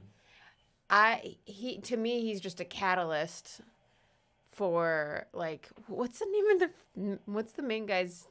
Billy. His story, like, and. It's great, isn't it? Yeah, that wind is great. Yeah. To me, he is like a caricature dad of. Yeah. Not paying attention.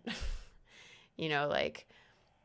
And as far as, like, he's not successful, but I bought that in that, like, he's trying. I did get the self-doubt when she's on the phone and and she goes, no, I was just in the other room. I'm sure it's working fine. Mm-hmm. Whatever she was supposed to answer on the phone. Mm-hmm. He goes, is the bathroom buddy not working? It's not the bathroom buddy. It's a remote control phone. Which won't work. And she goes, I'm just going to use my hand. It's amazing that they do it. Sorry, that they do that so many times. They do that gag so many times, it never gets old. I love it every time. Yeah. And she goes, it's ringing, and she's like, click, click, and I go, they're doing this again, click, and then she just goes. And picks it up and he goes, why aren't you talking on the thing? Yeah. Well, that is doubt to me. He's constantly like, we have to try these things. We have to do these. We have to, like, believe in them. Like, he seems like, I always find salespeople like overcompensating for something, which I totally get from him because he's such a smooth talker. What is he hiding to me? So I see, like, he's riddled with doubt and insecurity. As long as they showed him hanging up the phone and then just having a look of like, I wish thing, like. And but they never show it. They could have done that. You're inferring that, like you're, but that's not shown in the movie. I don't need that because that has nothing to do with the arc of this story. Yeah, that's what I'm saying. But we don't need, like, that would be good in a realistic drama, but this is a silly movie. Well, my whole thing was like, I told him at the beginning. Gremlins that, like, go buy costumes to make jokes. Yeah. But they didn't because it was impossible, and they don't know anything. But it's his performance. That's why I'm like, he's from a completely different movie to me, because he is supposed to be the more spastic, like, Beauty and the Beast dad, or Honey, I Shrunk the Kids did. dad. And to me, that's I don't see him those. But he's playing it straight, and he's just doing like a real almost subtle type thing in a movie that. I just feel like it's a performance from a different movie. Here's the thing. That's why I have a hard time. This is my thing. I kind of agree. Like when he first starts, I'm like, what? He, like I said, he's a noir detective playing just a regular dad, and it's like, why does he talk like a noir detective? To me, it's because and I think when you said that, I realized something. He is different from Ray Zelinsky in Honey, I Shrunk the Kids and Beauty and the Beast's dad and every other wacky inventor character we had, because they are wacky inventors, and we go, well, they're like, they're losing it, but they're geniuses in there somewhere. There are flashes of brilliance, and really, he's got like some interesting ideas. They're not really flashes of brilliance. I took him more as a salesman. That's what I'm saying. His gift is not invention. His gift is sales. His gift is he's a salesman. Right. That is why. So maybe that's where the snarkiness kind of comes in for me that I find unpleasant, because I'm like. But he's a struggling salesman more than a struggling inventor, because if you give him. Because there's something endearing about a guy who's brilliant but maybe has ridiculous ideas, but then he tries to go pitch them, and he's terrible at pitching his ideas or pitching his inventions, and then you feel empathy. Yeah. And then you're sympathetic to the character. Yeah. But him, he's a good salesman. Yes. And so. I don't know, by nature, that's which something you distrust or something. Also, but those people have families. His product is flawed. So every so he's selling a flawed product. The better he is at sales, the more I'm like, you're swindling him. Yeah, that's what it is. He's a swindler because he's selling flawed products that literally vomit on him in the first scene and stuff, and then he's selling him a cigarette thing that is going to burn down his gas station. And then he's got the orange thing that explodes on his son, like literally explodes. Yeah. And then he's got the syrup coffee, and it's just like you're selling something that doesn't work. You're selling a product that hasn't been. Yeah. Fuck that dude. No, listen, why? Listen, why? That's no. That's why I feel the more he succeeds, the more he's like pulling one over on someone who gave him their hard Yeah. Like, listen. Successful companies like Apple, right, have engineers and salesmen, right? Mm-hmm. They have the engineers who spend all their time engineering, salesmen who spend all their time selling, right? He's a one-man band. He's got to do all of it. Why? Why is he okay, then do one thing first. And this is what I would tell anybody. Focus on one thing at a time. Mm-hmm. Make your invention good, so selling it can be. You don't have to lie so much in order to. But the pressures, they're about to lose the house. He's got to go out there and do it. He can't wait. He can't wait. Are they going to lose the house? I mean, Miss Deagle's going to buy it. She's going to buy it up. She is. I missed that. Is that implied? Yeah. They call and because he goes, Mom, why are you sad? She goes, that was Mrs. Deagle with the bank. Oh, so there are financial stakes. Of course. I thought that was because he was. That makes it worse. Billy messed up. No. There's a scene later where there's a scene later where Phoebe Cates goes, these are. That might have been a cut scene, maybe. She goes, these are all the houses marked in red. That's my house. That's your house. She's buying up the whole place, and she's going to clear the whole thing. She's going to Pottersville. Yeah. Okay. Oh, exactly. That's what. Yeah. So. Yeah. They're totally. I mean, it doesn't change anything. It honestly makes it worse in my eyes. It's like sure. But what I'm saying is like. But the nature of like why I don't get behind that character is exactly that, because on some subconscious level I'm like, you're selling a flawed product to unassuming people and you're pawning it off on them for a quick buck. But it's a flawed product because he is the entire he is idea to assembly line. Do you know what I'm saying? Yeah, it's not a good business model. But what else is he supposed to do? If you're a if you're an indie filmmaker, find someone. What everyone else does is find someone who makes good products and then sell them. But he's not at that point yet, so he's doing what he can to help his family. If you're ready to start selling things. If you're an independent filmmaker and you're trying to, who are bad at filmmaking and good at marketing. Yeah, what you're telling me is like just put a movie out. Mm-hmm. Doesn't matter if it's good, just put a movie out. Sure, but it's I don't know. Like his options are. Scout just try to go get a job. Yeah. A different job. Work Sharper Image. And protect the Sharper Image in Kingston Falls. Yeah, probably. Yeah, sure. There's probably a mall.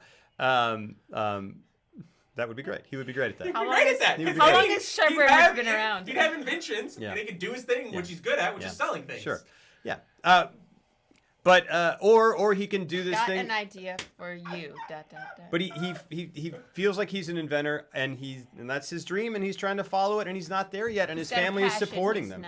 That's what I'm saying. That's what he brings to his family. It's magic. It's a dream. He's Mrs. Doubtfire. You know, he's Robin Williams and Mrs. Doubtfire. We might want to let's take a break real quick. Sure. He's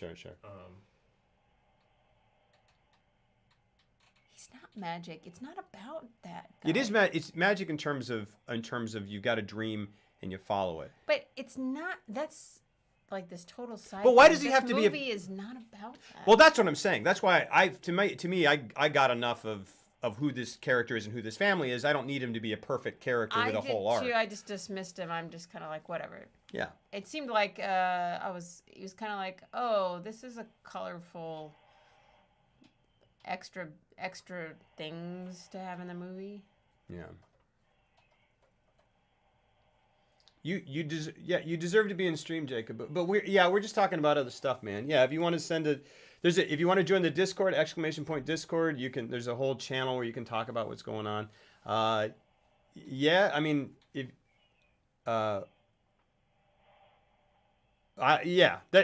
just kind of.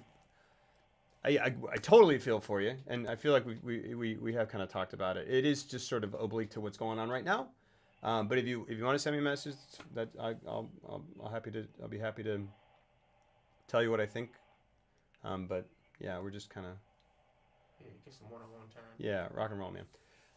This Bad Lion looking at chat. What's up, everybody? But also, if you hit !Discord, if someone will hit !Discord, there's a channel called Hearts and Chat where you can just go in and spill whatever's going on, and other people kind of will give you advice and talk about it and stuff and that. But I'm sorry, dude. I'm sorry that there's pain going on there, and that's an unpleasant experience. And I wish you the best, and I hope.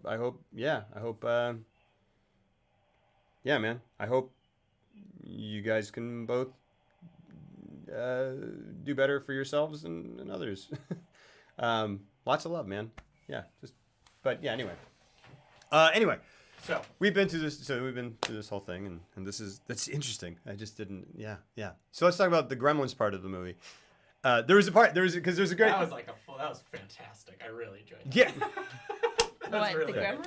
No, just like that entire discussion. It's like we went down a rabbit hole. Yeah. Like we were talking about that for a solid hour. Yeah. That's like I feel really like that's that. You're the least pictured of the... I feel like that's like trying to talk about like The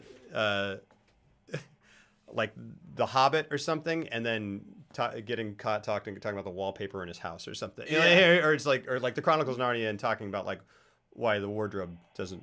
Yeah. Anyway, whatever. You get it. It's just there were so. Yeah. There were just so many things. Like I just wish he had, because he comes back at the end.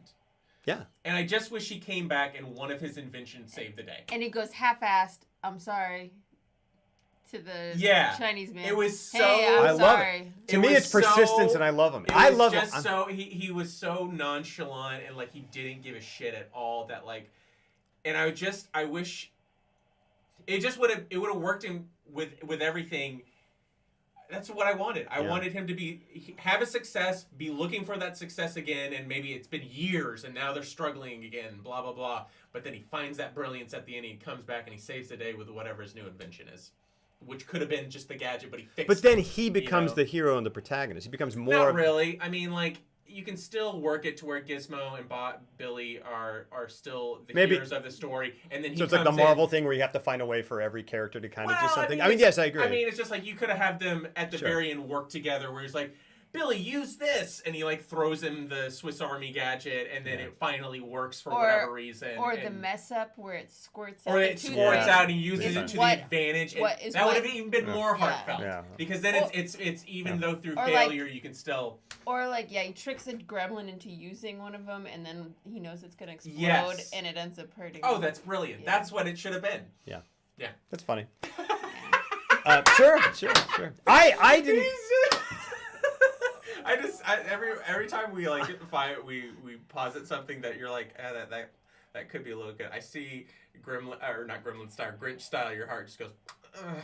I don't care. It's the Simpsons part. It's like, and here's the moment where his heart literally breaks. No, it doesn't. It doesn't break my heart because I get my first my that is I'm kind of like what you're saying is me going like, we don't agree yet. That's it. Sure. That's all me. That's but because I love it, and it really is this thing where I wish I could think of a like it is like. It's like Robin Williams' character in Mrs. Doubtfire. Like that's kind of who he is to his family. He's like this, but except that in Mrs. Doubtfire, he's already fallen on hard times and they've split. Yeah. Like before that, Robin Williams, like the prequel to Mrs. Doubtfire, is them in a marriage, and the dad is just this boundless fount of energy. But who like goes and then like knocks over the thing and then the mom's like, oh, we have to kind of whatever, which like that's kind of like hits home. That's what I saw is a family on the eve of separating from entirely. Oh, whoa. What's that? I hear you talking about yourself. Everything you're trying to grant him are things you want to be granted. But not that happens to be true. But I also feel that way about other characters. I feel that way about humanity. I feel that way. But like you said, when things resonate with one person and not another, that just might resonate with you. To me, it resonates. But to me, it's printed into your life. You know. Sure, but there are what I'm trying to illustrate is and I'm not saying that whatever. I'm just saying that there are characters like this, where the general consensus, like to me, the filmmakers feel this way, and they feel that like by showing how much his family loves him and how much they, whatever, like did they love him? I mean, absolutely. The wife, I think they did. The wife is like really too trying. Much, in my opinion. Like really trying to just really give it everything a shot over and over and over again. That's kind. But Billy just seems so naive and just not realistic. Billy's not a good actor. I mean, that's Billy. Billy is supporting his family or helping support his family. Yeah. Billy is tired. He's less of a kid than he should be allowed to be. How old is he? Does he need? He's 27 years old. He's no, he's not. But he's an old kid. He works at the bank. Well, what's his name? He still lives at home. The other guy says he's 23 and doing blah blah blah blah blah. So Billy's probably, if he's 22, he's out of college. He should be working. I mean, like. Yeah, but look at his male role model. Better MCR fan. That's what you guys are saying. No, like I think that is a Gremlins T-shirt he's got on there. It is. It's Gremlins. Too. Flubber is amazing. Though we're talking how full time has to a cube. Yeah, Flubber is amazing. I have never seen Flubber. Yeah. What is the prototypical dad who doesn't make a conventional good living but grabs his kid and makes him laugh and has a lot of love for his family and contributes that, besides me? Multiplicity? Isn't it in Multiplicity like he can't finish the house that they're living in? Maybe, I don't know. And like, isn't he like an architect though? He's pretty. That's another movie. That's another one of those movies where they're like, "Isn't it wacky? He's incredibly successful, and we're not even going to talk about or put that into his character. He just happens." The ones you mentioned, like Mrs. Doubtfire. Mrs. Doubtfire. Doubtfire's great, but I mean, but like, why do we like him?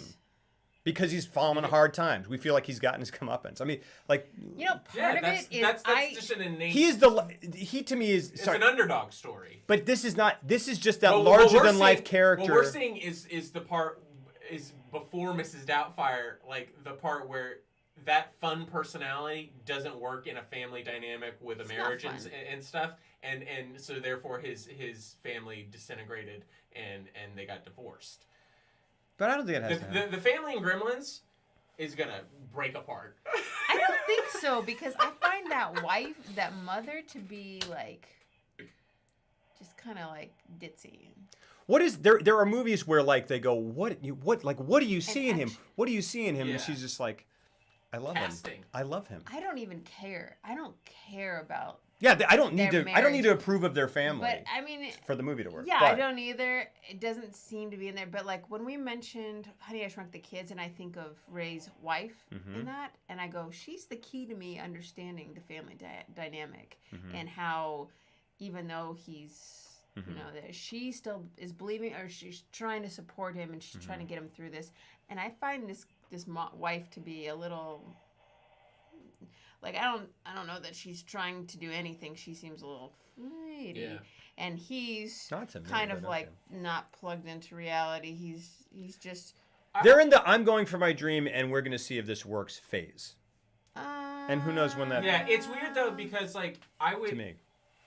I honestly it doesn't matter as it's just it's confusing because I feel like they present him because he's living at home that I'm like, oh, well, he's like a teenager, so like the parents are responsible for taking care of him. But then like he works at a bank, he's got a job, so like he's not really in danger. I think it's he's not under their care. It's just one of those issues with the movie as a whole where I'm like, you're throwing a lot at me, but I'm like, he works at a bank, but he lives at home, and he's presented as a complete teenager. Yeah. And it's just like it's the presentation of these things, but then you're showing, but if you break it down, I'm like, well, he works at a bank. And so he's got a job, which means he's out of high school. But then why is he living at home? And to me, it's a small town and people stay there. It's a good job. You know, a bank teller is not I don't think I think these are kids. These are people. He and Phoebe Cates are people who. It's Jack and Diane. It's people in a small town who didn't go to college because there's no college. She works at a bar. He works at a bank. But it's just weird because like then why have him work at a bank? Why not just put him in high school? Because he's like what did the bank scene do aside from introducing the evil character that you could have done any number of other ways with the dog by literally having the dog walk by the snowman, show that, and then have that scene take place on her front lawn. To me, then done. To me, you know what I mean? To me, it introduces. What was the petition he signed at the beginning? What was that? I can't remember. Did that come back into play? Who had him sign it? Phoebe Cates. It's her first line. She's like, "Hey, will you sign this petition for something to preserve this land that Mrs. Deagle wants to build to develop, and for which she's." It's weird. You didn't need any of the bank stuff, and like it just it's a confusing thing. I think this is what I honestly this to me is what it is. It's I don't think he's in high school because we need. Partly because we need a mature love story where they can possibly be like they're adults and this is something that they can have sex and it's fine and high school kids can have sex. I don't know. To me that's part of it. They're adults. We're dealing with young adults, but adults.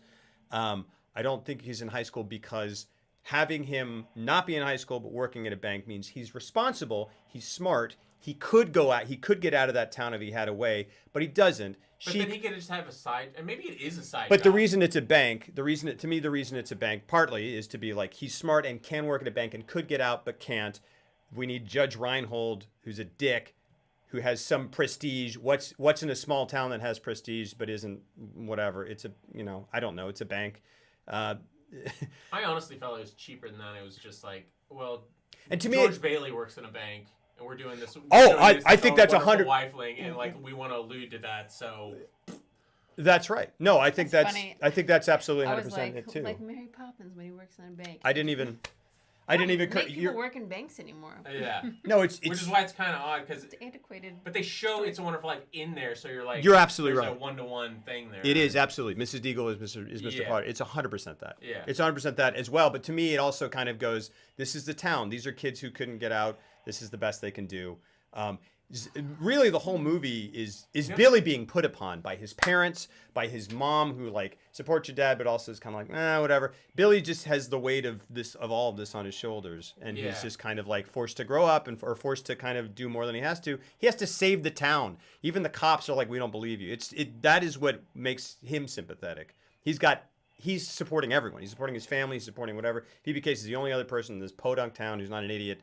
And they could maybe get out, and they do. They go to New York in the second movie. I wish, because talking about parental figures that are George Bailey's father in It's a Wonderful Life is probably the greatest unsuccessful quote unquote father ever. Thank you so much, Crazy Gamer, for that 3-person raid. Lots and lots of love. Later score. Thank you. Go ahead. Sorry. Thank you so much. Oh, that's Colt. Thank you for the sub. Thank you so much, dude. Sorry. We're in the middle of this conversation. Subscription. Thank you. Remember in It's a Wonderful Life where before he dies, spoiler alert. And he's just sitting him down and he's talking about how he was like, well, Pop, I want to travel the world. And so he's like, I just want, like, he plays that in one dinner scene. Yeah. Like, you understand everything, like, you love that dad, like, so much, because he's worn down and because he's trying, but he's also just a good guy. And that's why you feel empathy within one scene. Like, you feel fully for that character. Yeah. And this one's a swindler who's a piece of shit. That's what it is. Goodness. All right, we're going to move on. We got to go into... There's one more reason. Okay. There's one more reason, and Akasha pointed out. Oh, yeah. Thank you so much, Crazy Gamer, for that freaking resub. Oh, no problem. Oh, gosh. Oh, I'm so sorry, Crazy. So sorry to hear that. Please don't ever feel like you have to sub. Ever, ever, ever. But thank you so much for being here. Lots of love. Thank you for that support. Best of luck with all that. Goodness gracious. My pay cut of a job has screwed me a bit, but still love your awesome face. Thank you. Thank you for calling my face awesome. I appreciate it. Thank you so much for being here. Thank you for that resub, and best of luck with everything. And hope you find success, because if not, you'll be in a movie about it and people won't accept you apparently. Just joking. This is that sounds really. This is in context. This is a joke in context of what we've been talking about. No, lots of love. But here's the thing. This is what makes Crazed Gamer a beautiful soul. This is my last sub, and he still did it. The dad in this movie would never do anything like that. He would never do that. Here's another thing. A part of the reason he has to be a failed inventor. Akasha pointed this out. Would you like to talk about? Well, you told me the backstory of this. what I think. It's a repetition of the theme. Lobro is the best husband and father. That's true, though. Aw. Hey, sweetheart. That's sweet. Thank you, honey. Something in that article you sent me, it just said, find a moral guy with a good family. And I was like, that's what I did. Sweetheart. Anyway, back to what we were saying. You told me the history of what I love you. It's nice. I love you too. What a gremlin is. Mm-hmm. So say that first. I told her the history of what a gremlin is. And she said I was a good father, and you said I was a fantastic. This is great. This is a great stream. You said I was a good actor earlier, and it's recorded. Wait, don't act like you are surprised that someone would say that or think that. Okay. What? Yeah. You should be. She was surprised at your reaction that you would. You should be a better actress about pretending that you're not surprised that I'm not a. Yeah. Anyway. That's great. This is the dark side. Yeah. All right. It's a repetition of the theme of Gremlins, which is technology that doesn't work. Which she pointed out. Gremlins came from World War II. Yeah. Where pilots were saying Gremlins mess with technology. And you said. And I said. I didn't know what part you wanted me to say. Just that. Okay. And you already said that. Okay. Oh, I didn't know. Okay, I know. And I said that. Oh, maybe that's why he's got all this technology lying around that's not working because and that's a fascinating idea that would be further. Doesn't sound like there's a but here. This is like an end in a period. Further helped by the idea that he was already a success, and then the gremlin in his life is himself. And that he only has to get out of his own way in order to achieve success again. Or something to that effect. He has to ungremlin himself and become a monster. He doubted himself so much, and then at the end, like his device worked, but it only worked in the way she said it worked. And then he was like, "Dad, you saved the day." This is what it is. And he doubted himself, but he saved the whole town. Well, he just needs to change what it's supposed to do and like go with instead of like trying to force it to do something he wants it to. Yeah, go Tim Burton with it, and then it like he just has to let it be what it wants to be. Yeah. And put it to use. And so they market it in a different way, and he sells it in a different way, and then he's a big success at the end. This is the whole of the movie about the dad. Billy is the point. Billy is the protagonist. Billy is a terrible actor. And his no dad one cares about his dad him. is a plot device. Phoebe Cates the best. That's why. Phoebe Cates is great. Phoebe Cates is great. All right, let's talk about Phoebe Cates she's real quick. barely when she like comes, you know, at the beginning, and immediately we like, I like her because she says, sign this petition in a way that was interesting. Boom, You're like, cool, you guys are together. Yeah. You guys should be. Spielberg said and that's then why he cast him. Really? Yeah. Because he cast him because he had this line. Her. He cast Billy. He cast Zach Galligan because he was like within the first couple of seconds of the audition, he's already in love with her. Yeah. That's it. Oh. Yeah. He should have cast Kevin Kline. Who's like way too old at that point. He's already. Yeah, because she's married to Kevin Kline. Oh, in real life? Yeah. To this day? Yeah, and their son is the kid in Squid and the Whale who wipes semen on the lockers. Really? Yeah. Spoiler alert, a kid wipes semen on the lockers in Squid and the Whale. He's a good dad. Yeah. Wait, what? Dad? He's a good dad? I mean, a good actor. Oh, Sorry. okay. I was like, because his kid wipes Sorry, semen on it? We're going to get into another thing. Feels comfortable. No, the expressing dad in himself. Squid and the Whale is not a good, That's true. but a very realistic dad. I've seen, And I think this is a like, realistic dad that- who's not the greatest dad. Yeah. Well.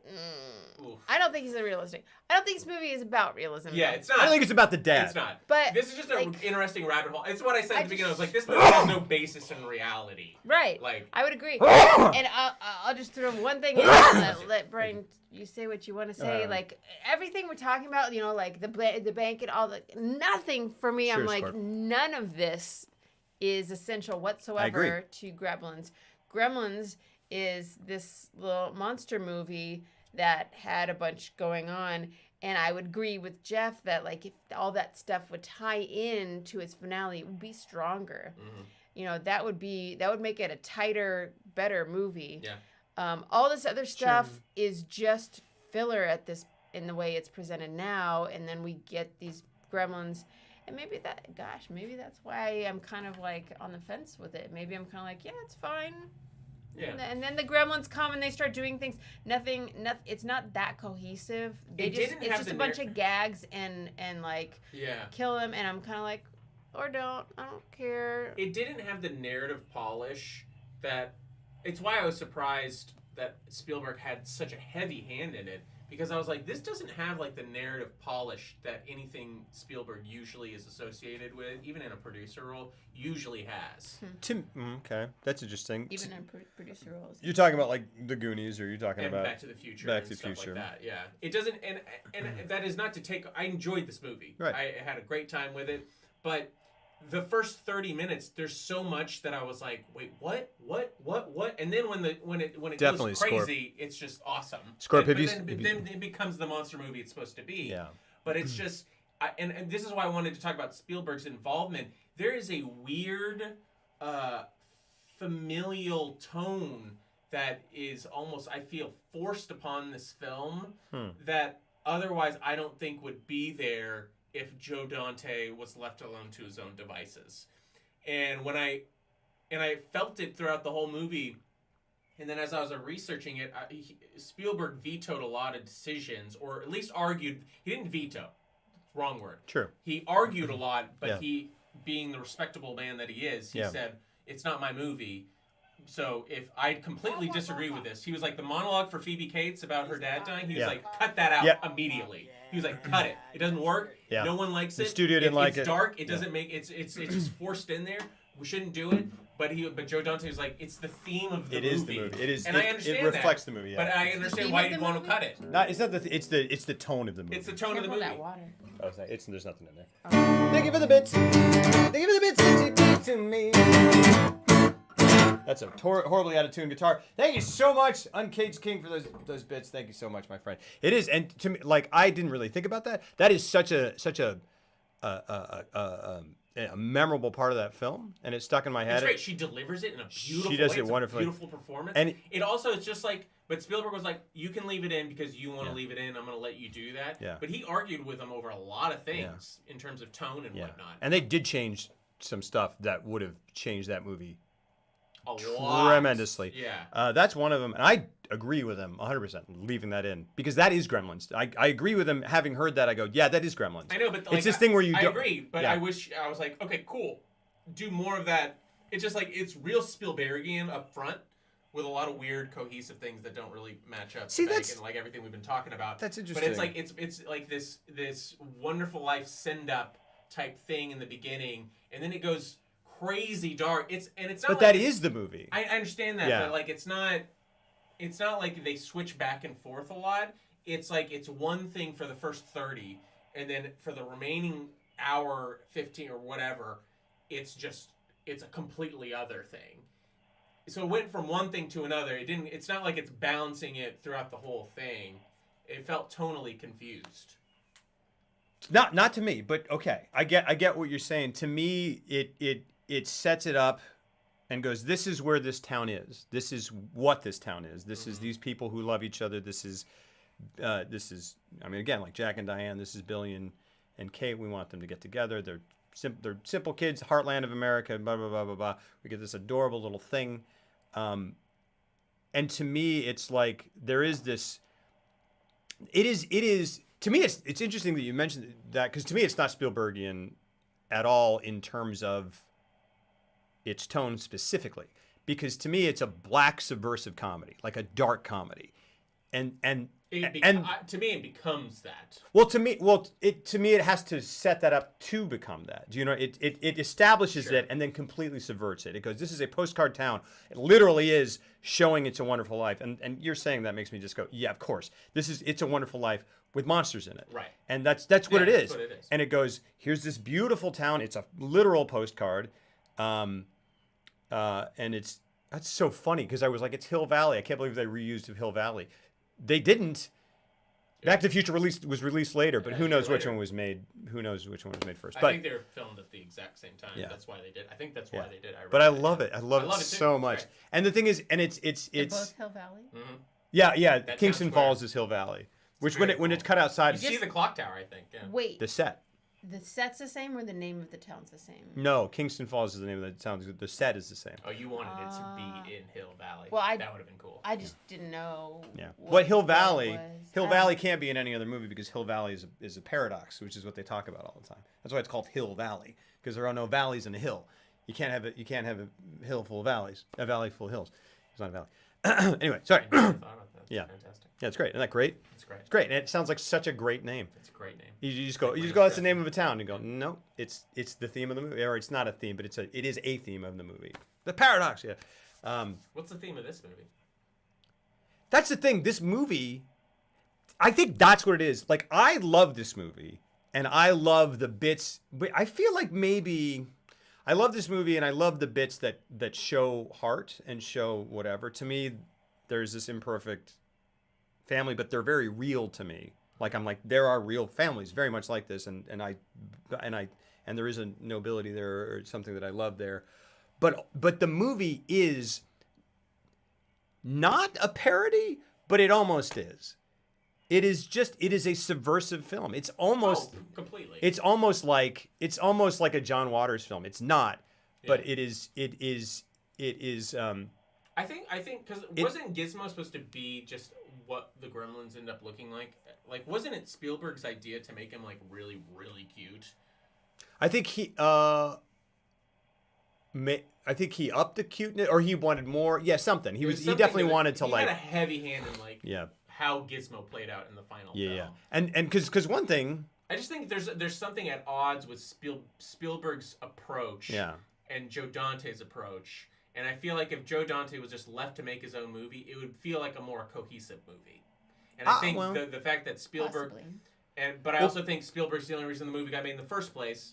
So there's that. But, consider. I mean, well, I guess I don't know. I don't think this was made absent. Spielberg might have been a producer on this as well. But it's The Burbs, is Joe Dante.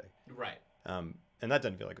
Well, it kind of does feel kind of, maybe it's got Tom Hanks in it. No, it feels like a great, but that feels like a cohesive movie to me. Yeah. To me, this is, because here's the thing, like, it begins and it goes, here's this, dun, dun, dun, dun, dun, dun, dun, it's this beautiful, like, I realized what I was trying to hum in my head and set up in my head is the theme at the beginning of Beetlejuice.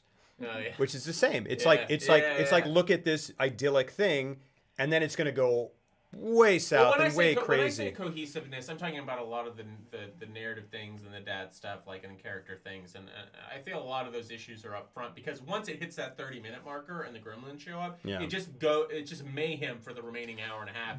People running around doing stuff, trying to just, you know. But it maintains this duality because, and this is what makes it just a wonderful, and to me, the best horror comedy. And really kind of the only time besides something like, even something like Shaun of the Dead, I feel like is a comedy with zombies in it.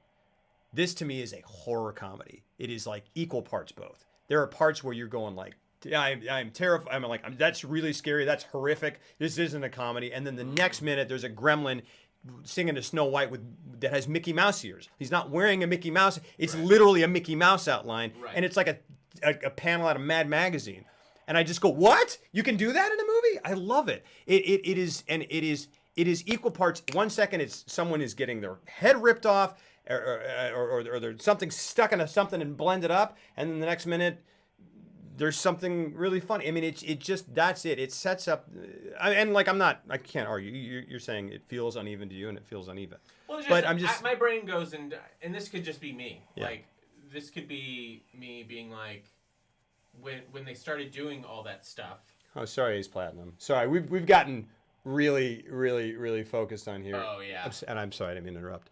No. He was just like, do they reach out at all? I'm like, we usually do. We usually go off on tangents and get really heated and forget, but.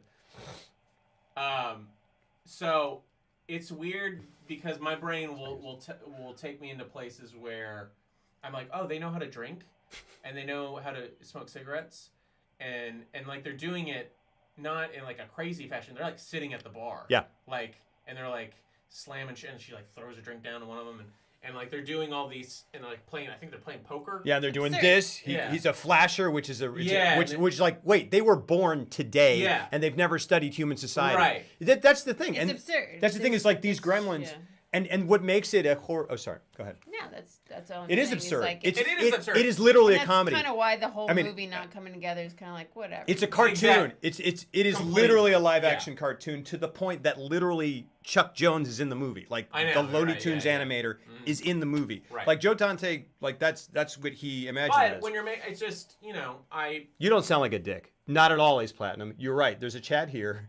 And it's here to be interacted with, and we start that way, and then sometimes we go, and we will come right back. This was going to be a hot topic it's intense. Movie. Yeah, I know. We haven't gotten to really much of it, but we are now because we're talking about the Gremlins and stuff, and like it is absurd, and I understood that. Yeah, and also it does make you think in those ways, like because when it's all absurd. You go, anything can happen. Well, it's just hard to grasp. I don't know. You can't grab on anything because you're just like, well, I don't know. You just kind of have to like go moment to moment. Go. Yeah, because it's not. That's what it is. You're just looking at like, okay, look at this. Isn't that funny? Good. Yeah. Look at this. Isn't that funny? Yeah. Good. It's like Monty Python. It's like just watch it and like it now. It is. It is like. It's not cohesive. It's asking you, and you're right. And I don't think that was a concern for them. No. So I get that. It's just. Maybe it's just me as a filmmaker or whatever, but like it's literally asking me to turn off a switch. Oh yeah. Where I'm trying to connect narrative linear dots or whatever, trying to find a through line. Yeah. And they're like, no. If you do that, you're not going to enjoy this for what it is. Well, to me, there is. And that's why when you first started saying stuff, I was like, well, why does he have to be sympathetic and all that? Like this movie just is whatever. But we are kind of saying different things because I feel he does take something. I feel like that skeleton is there. I feel like that the filmmaking is there. I feel like the story is there. I feel narratively I'm satisfied with every character, but I also don't require that much from it because it literally is like in Looney Tunes. Something we've got. Looney Tunes makes more sense. It keeps to its rules. No. What I'm saying is like there are no rules. There are 3 rules, very strict rules. but no. And like, that's what I'm saying. They didn't show one of them. That was another thing for me because there's 3 rules and they didn't even show what was it? Because what are they? Don't feed them after midnight, sunlight, and water. They did food. Mm-hmm. That's why they become gremlins. That's why they become gremlins. And then what's midnight? That Feed 'em After Midnight. Don't Feed 'em After Midnight. The first one is the last. This is so amazing that you don't know these things because you've never seen Gremlins. Like I know these, they're ingrained in me. But it's so funny. That's right. And this is why, gosh, I almost want to do Gremlins 2 immediately because I kind of would like Gremlins 2 spends a lot of spends a lot of its time making fun of Gremlins and referencing Gremlins and what it is of itself. Because the whole thing with Gremlins 2 is that like Gremlins was such a smash hit. They came to Joe Dante and they're like, make a sequel. He's like, I don't want to make a sequel. Like, make a sequel. He's like, I'm not gonna make a sequel. I'm not interested in making a sequel. Like, make a sequel. He's like, all right. If I make a sequel, I'm gonna do whatever I want. And they go, all right, cool. And he goes, no, I'm gonna do whatever I want, and this is the result. There's even there's a Key and Peele sketch. Then maybe that's the one I'm gonna, and like again, because it really enjoyed this and everything. But maybe that's the one where I'm gonna be like, this is what it should be. I love This is what I wanted Gremlins 1 to be. I mean, maybe just because I want it to be all in on one thing. Maybe it will be. Some media geek, I love it equally. I've seen it more. I think I might go home and watch Gremlins. See, because I want to do it. I want to do it. Yeah. Later for like over the top sequels because it is that and Bogus Journey. Thank you, dude. Thank you so much, 160 million for those 9 months of unbelievable support. The Gremlin rules make no sense. Yeah, absolutely. They don't make and that's just one of those things where you're just like they're like, oh, you can't do this, this, and this. The chair. Like if not your chair, my chair. You're fine. What's going on? I was just trying to spin myself. Okay. Because you're right, like those rules are just like, oh, they just came up with things. They're like, okay, so those are all going to come into play at some point in the movie, and they just needed and they're like, I don't know. It's just like like Chris Columbus is in his apartment. It's like, what do we all right, so they're allergic to keyboards, so we're going to do keyboards, and then like why would they can never appear on webcams because if they appear on webcams, because they're like no water. It's like. I was like, so this thing's never going to drink or be bathed. Yeah. And you were like, what kind of pet is this? You can't take it out in the sun ever? Because he goes, I got you a present. Yeah. Turn all the lights off. You can't ever show it sunlight. So it's going to live in a closet. Yeah. And you can't ever feed it after midnight. As someone said, it's always after midnight because time is a human construction and we invented it. Whoa. And it's not like, what do you I know. Wow. Yeah. Gremlins. I didn't think about that. That's but great. There's a part so deep. Yeah. But there's a part in Gremlins too, which I love, gosh darn it, I don't want to spoil. Don't. I want to watch it. But I want to watch it with you. Okay. I'll come over and watch it with you. I love jabbing him for this. This one's great. No, I love it. Well, but the thing is, gosh, there's so much, gosh darn it. I love it as much as the first one. I love this one because it is more of a self-contained movie. I'm glad I started off the stream with 11-year-old's interjection the Gremlins could never eat. Because it's always after midnight at some point. Old Chinese grandpa tells it. Well, I love it because it's so weird that it sticks in your head immediately, and the way they slow that thing down, and the kid's echoey voiceover. Yeah. This three rules, mister. You got it. Something. He's like, all right, short round or whatever you are. Right. Not short round. It's not a racist thing. It's just because they're both in Spielberg movies, and it just seems like an analogous character. Barely dodged that. Am I racist? I think so. Do they know though? Well, let's be real. Short round is kind of a racist character in and of itself. No, but it just becomes having that in there. I was like, well, you can't do that in movies. And I was like, this is before. It was before when you could. Yes, he's proto short. Put the songs on it and the accents. Yeah. And it's funny that you just can't have. Well, the Goonies, he's like booty tap. Yeah. And you're like, you can't have a Chinese character in a movie because you're like, that's just racist. It's like it's not. You could. Well, you could just be Chinese in this world. Lean into those stereotypes. Well, but you should be. You can have someone with an accent. You can have someone with an accent, but the kid is putting on. It's so taboo to just even. Yeah. It's like, also, that kid has a Yankees cap on. He doesn't have an accent. He's fine. He's just going, hey, mister, this and that. My grandpa, he's crazy. He's just whatever. But like that voiceover made me think that I was like, did they come up with these after the fact? Because at first I was like, are these going to show up? Because it was so clear to me that they put that in. To bring some clarity to the entire narrative piece of like just the stated rules of the universe or whatever or what we're about to see, but it was so obviously put in there after the fact. Like they clearly had a test screening. No. He's saying the prologue. not the rules. No, not the rules itself. I'm just saying like that the actual way they Chinatown implement prologue. it and how it's like they cut away and then they cut to his voice. It's a really odd way how they present it because they fade to the street. It's slowed down and then because like they clearly filmed the scene as written. Yeah. They show him walking away and they were like, we should have put in the kid telling the rules in that scene. But we don't have enough money to go refilm that scene where we actually show him talking to him and saying that. Well, this whole thing, gotta bring him in and dub it. Well, the whole thing was a reshoot, I think, is what I read. Maybe not. I don't know. I'm not sure. I know that the voiceover was a last minute post screening. You're on the background, the wrong background. They should have had. Well, sure, yeah. There we go. They should have had Mickey Rooney play short rounds. Yeah. That would have been. I mean, the thing is, like, honestly, in Gremlins, you're like, it's almost like in Gremlins 1, you go like, that's like too absurd for Gremlins, but barely. Gremlins 2, that's like, yeah, sure. But the thing is, like, man, we were saying so much stuff. The thing is, in a Looney Tunes cartoon, right? You have Bugs and Elmer going at it or whatever, and then all of a sudden Groucho Marx comes by and goes and then walks off, and you go right, and that's what Gremlins is. Like there's stuff like this where like it's Gremlin Mickey. It's like and the Gremlins do it is totally a live action cartoon, but to me this is more of a it's more of a horror movie with that peppered in, and then Gremlins 2 is off the chart. It's off the charts. I think it just comes back down to the cohesive building that environment where those ideas can happen earlier on because I just didn't because I'm totally on board for that, but for whatever reason my brain didn't click into that mentality. So when it switches over and it goes absolutely batshit crazy 30 minutes in, I'm like, oh, well, this is what and that's when it got really good for me, and I really enjoyed the last hour, and I was like, this is what the entire movie should be, and that's why I say, I feel like Spielberg, in some way, shape, or form, had a little bit of emphasis on the beginning, and he's like, because it's family stuff, and it's father-dad stuff, and he's the king of it. Yeah.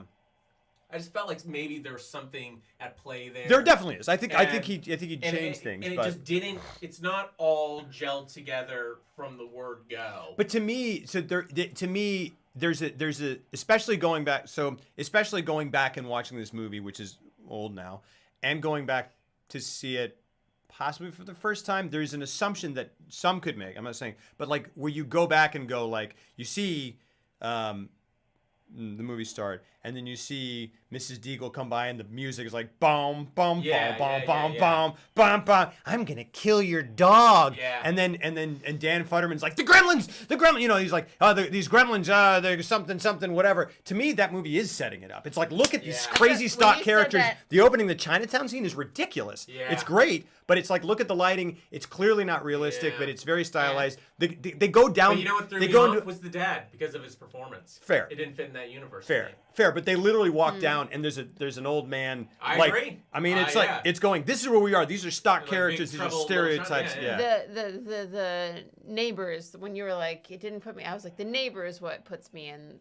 You know, Billy plus the neighbor. And Mrs. Deagle. And I love, there's so many scenes, but there's so many little things that they add that I love. And this doesn't really go anywhere, but this is just something that I wanted to say at some point, and it just is going to go here. Because in the bank scene, I just... I'm talking to myself. Talking to myself. That's the case. That's great. But I love little touches. That's Jurassic Park. Thank you. Jeff Goldblum. And then you find yourself in a Jeep and talking. Yeah. And I love when Billy rolls in and he's like, and he rolls in and he sits down in the bank and he's late and he just goes and it's just this beautiful tiny thing where he just and puts his nameplate down and he doesn't look at it and it's upside down. It's so beautiful. And there's a cut scene where Phoebe Cates comes by and does that, and I'm just like, it's so sweet. Oh, the way I love it. There's a cut scene also that I saw. Sorry, go ahead. This is a different thing. Another cut. If it's a different thing. Well, it's a cut scene. Okay. Good. I just wanted to ask, what's the other horror guy? He's related to the Coen brothers. Sam Raimi. It's like Sam Raimi. Yeah. I haven't really seen his stuff. Yeah, is it like him? Kinda. Actually, Sam Raimi is the other horror comedy guy. I'm wondering if this whole it would have been better if Sam Joe Raimi Dante had handled those first 30 minutes. Sam Raimi is the other guy who makes live-action cartoons. It's him and Dante. I'm wondering if the pairing of Spielberg and Joe Dante is just a poor one. Not to me, because they're different kinds of filmmakers, and he just diluted Joe Dante, which he could have been like Sam Raimi or the Coen brothers, but someone was trying to make him more conventional.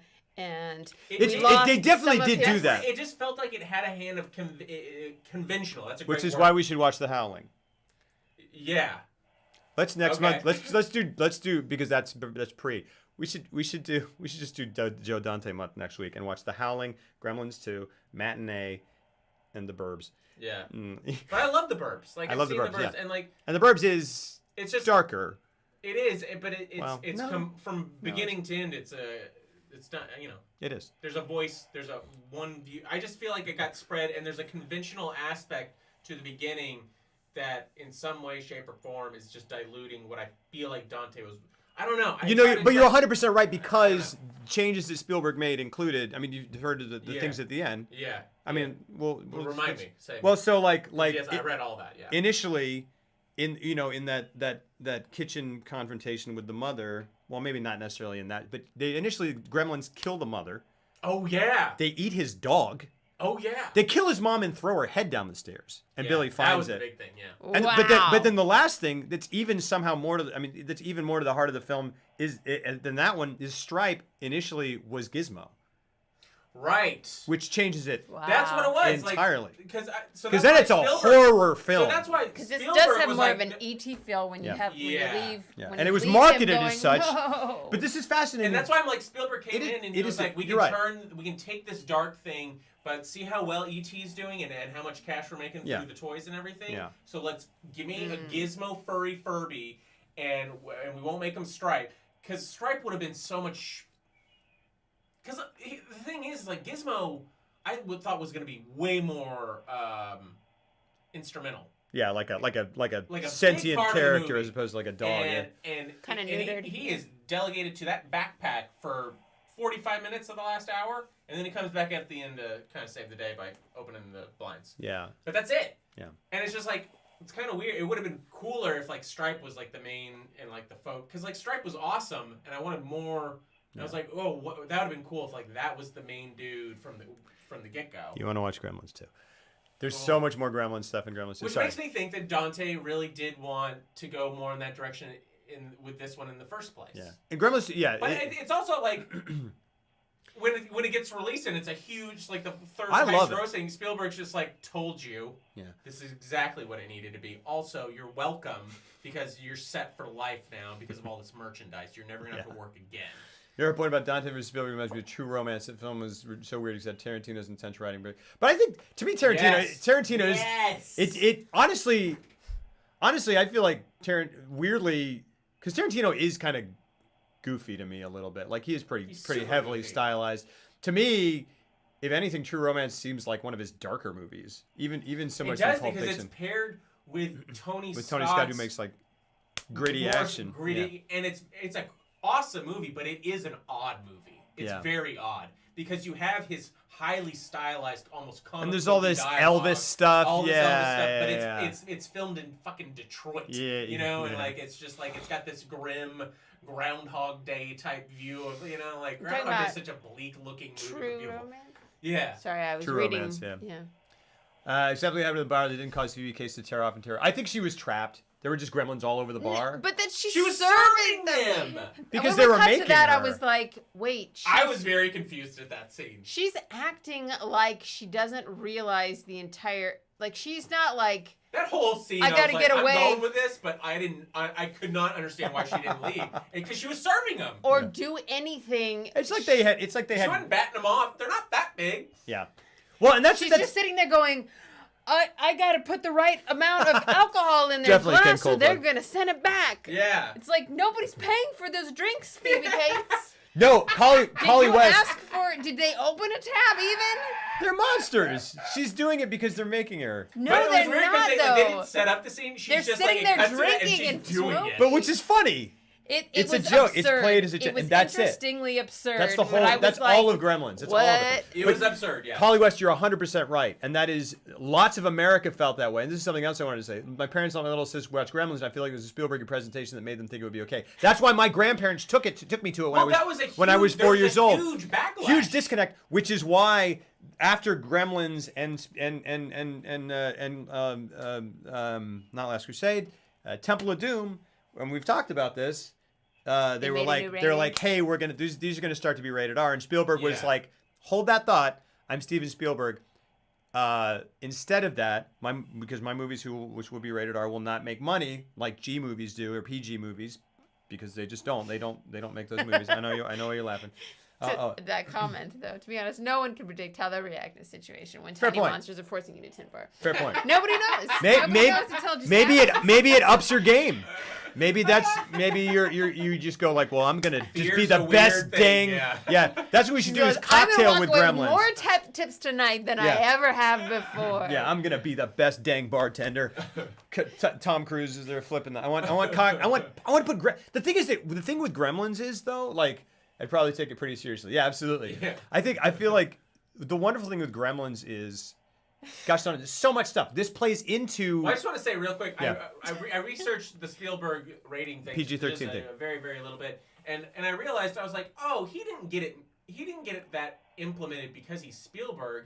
He got it implemented because it was a great idea. It is a great idea. It was a great idea. Fantastic idea. Because there was no rating between PG and R. It was a genuinely great idea. So when he was like, hey, this would just solve so many problems that we're having here. And they were like, that is a great idea, Steven Spielberg. And that's why you're really good at your job. And what we skipped over here is that, because I think we've talked about it, so we skipped over literally saying it. He suggested the PG-13 rating after Gremlins, because they were saying stuff like Gremlins and stuff like Temple of Doom is going to be rated R next time, and he was like, it won't make money. Also, there's no middle ground. Let's make the PG-13 rating. And Jack Valenti was like, sweet, high five, Steven Spielberg. You're the teacher's pet. But also, it is a brilliant idea. We need that. Yeah, we need that. Otherwise, how would we have all those Die Hard sequels? All right, so. Whoa! Yeah. Len Wiseman burn. Yeah, exactly. I'm not. No, I actually like. This guy hates Len Wiseman. I don't. We get off the air every night, and he's like, you know what I don't like? Len Wiseman. This is literal slander about my slandering Len Wiseman. He'll be like, not true. There's two things I hate in this world. It's Len Wiseman and Underworld and Lycans. Yeah. You like Underworld? No, I don't. I do not like Underworld. Waterworld. I don't like Underworld. Waterworld. I do like. Waterworld is. I kind of like Underworld. Waterworld is fine. And it's a cool idea. I do like, I can't remember which one. Die Hard Another Day, Live Hard, Die Hard. I like the one where he launches a car at I like that one. I've seen that one. I do like that one. It's good. Excuse me. Underworld is a masterpiece. That's a thing. Is it? Well, yeah, I haven't seen Gremlins 2 in a long time, but the more we talk about this, the more I'm like, when people have an odd idea, you just have to let them do it. Yeah. And just not change anything that seems... Because it's not going to work otherwise. You got to go full odd with it. And I'm okay with Gremlins as it is. The things that bothered you didn't bother me because I was a kid, but I am not in love with it, but I also fell asleep for the last part. I gotta say that. Disclaimer. I'm bringing all these things up because we're talking about this movie. Yeah. I enjoyed watching the movie. Yeah, I enjoyed the. Super enjoyable. I watched it. I was like, that was great. Really very excited to see the next one. I'm only doing this because we're literally on a stream where the job is to dissect. We haven't really talked that much about how much is a Christmas movie. Guys, think about. We haven't really talked about our definition of a Christmas movie yet. Okay, so we should. But hold on though. Okay, I lost what I Hey, you don't have to defend this. I feel like you're exhausted from trying to make us see the light. We like this movie. I'm exhausted from my life. The fact that I stay up late. Thinking way too hard about. Oh yes, we know you're thinking way too hard about Gremlins. Says Johnny the Tank. Has so many flaws. It was so enjoyable. Has literally no flaws. Literally no flaws. No flaws. There's no flaws. There's plenty of flaws. No flaws. It's not a flaw. And that's okay. There's no flaws. That's what I love about it. I think it was a great conversation. But here's the thing. What I find fascinating about it, it plays into this whole like tonal confusion that led to like both like it's PG or it's PG-13. We're not sure. I mean, it's PG or it's R. We can't decide. It's more PG than it's R. Also to the marketing campaign that led your parents to let your little sister see it, and my grandparents, or maybe your big sister. I'm not sure. My grandparents to take me to it, and it traumatized me. And I think part of my like genetic level or subconscious level love for this film. You need to conquer it. True, but I also love it. And understand. No, but I also definitely love it. But the fact that I was terrified by it, and by the time when I came back to it and was ready to, first of all, like I didn't understand what the heck was going on. But when I understood that it was a comedy later and watched it, I enjoyed it as such. And then also there's a part of me that's like, yeah, and I like it harder because I used to be terrified of it, but I'm not. And if I love it, I'm not scared of it anymore. But I also genuinely love it. Joe Dante is like, I mean, I mentioned Mad Magazine. Like, he is Mad Magazine as a director. Like, he is Looney Tunes as a director. Even more than Sam Raimi, because Sam Raimi eventually did like Spider-Man and Wizard of Oz, whatever the heck that was. That looked like it was Tim Burton. Yeah, I didn't see it. Who did that? Sam Raimi. He did. But that's when Sam. That's Raimi, mine. That's mine. Like my. This is so. No, weird. not Return Oz. Not Return Oz. Not Return Oz. The one with James Franco. The one that came out with like. That sucked. Yeah. Okay, I didn't see it. It sucked. He lost his mojo after that. Really bad. But then he came back. Buying Predator action figures. Yeah. What was it? The horror movie, the low budget horror movie. Because then after that he like knew he kind of lost his way, and so he did the low budget horror movie. Small Soldiers. No. It was his last movie. It was really good. Joe Dante. Drag Me to Hell. That was Sam Raimi. We're talking about Sam Raimi. Yeah, I'm talking about Sam Raimi. Drag Me to Hell. After the Wizard of Oz. Yeah. Debacle. Sam Raimi. We all love Sam Raimi. Everybody loves Sam Raimi. We love. Do you guys like him? I don't know. Yeah, I like him. All right. I He's good. know him. I like him. Yeah. I like one thing that I know about him, and that's that he invented that. Yeah. That is Sam Raimi. That's the Sam Raimi shot. The shot in he put a camera Blood on Simple. A like a piece of timber and had two grips run at. That's how you got those shots? Yeah, isn't that insane? And the Coen Isn't that insane? Picked that up and started using it. Because they were all roommates. Did you know that? And I'm like, anyone who can fucking invent a camera, like a new camera move. Yeah. I'm like. But I love that the camera move, because you see that Sam Raimi shot. It's a Sam. I just call it the Sam. It is the Sam Raimi shot. It's the running through the woods. It's the running at whatever. It is the Blood Simple shot. And I haven't really seen Sam Raimi stuff, but when I see the Coen Brothers, I'm like, yeah, this gives it so much of its style. Oh, they use it all the time in Racing Arizona. Like, yes. And I'm just so impressed with somebody who can just be like, what if we just do this? Yeah. Well, Joel Coen, I think, cut together Evil Dead? The original Evil Dead. Interesting. Or had hand in editing. Yeah. Roderick James. Yeah, Roderick James. Yeah, right. Maybe. That's awesome. Really disappointed. Small Soldiers, yeah, if that was a horror movie. No, it wasn't a horror movie. It's fun. It's fun.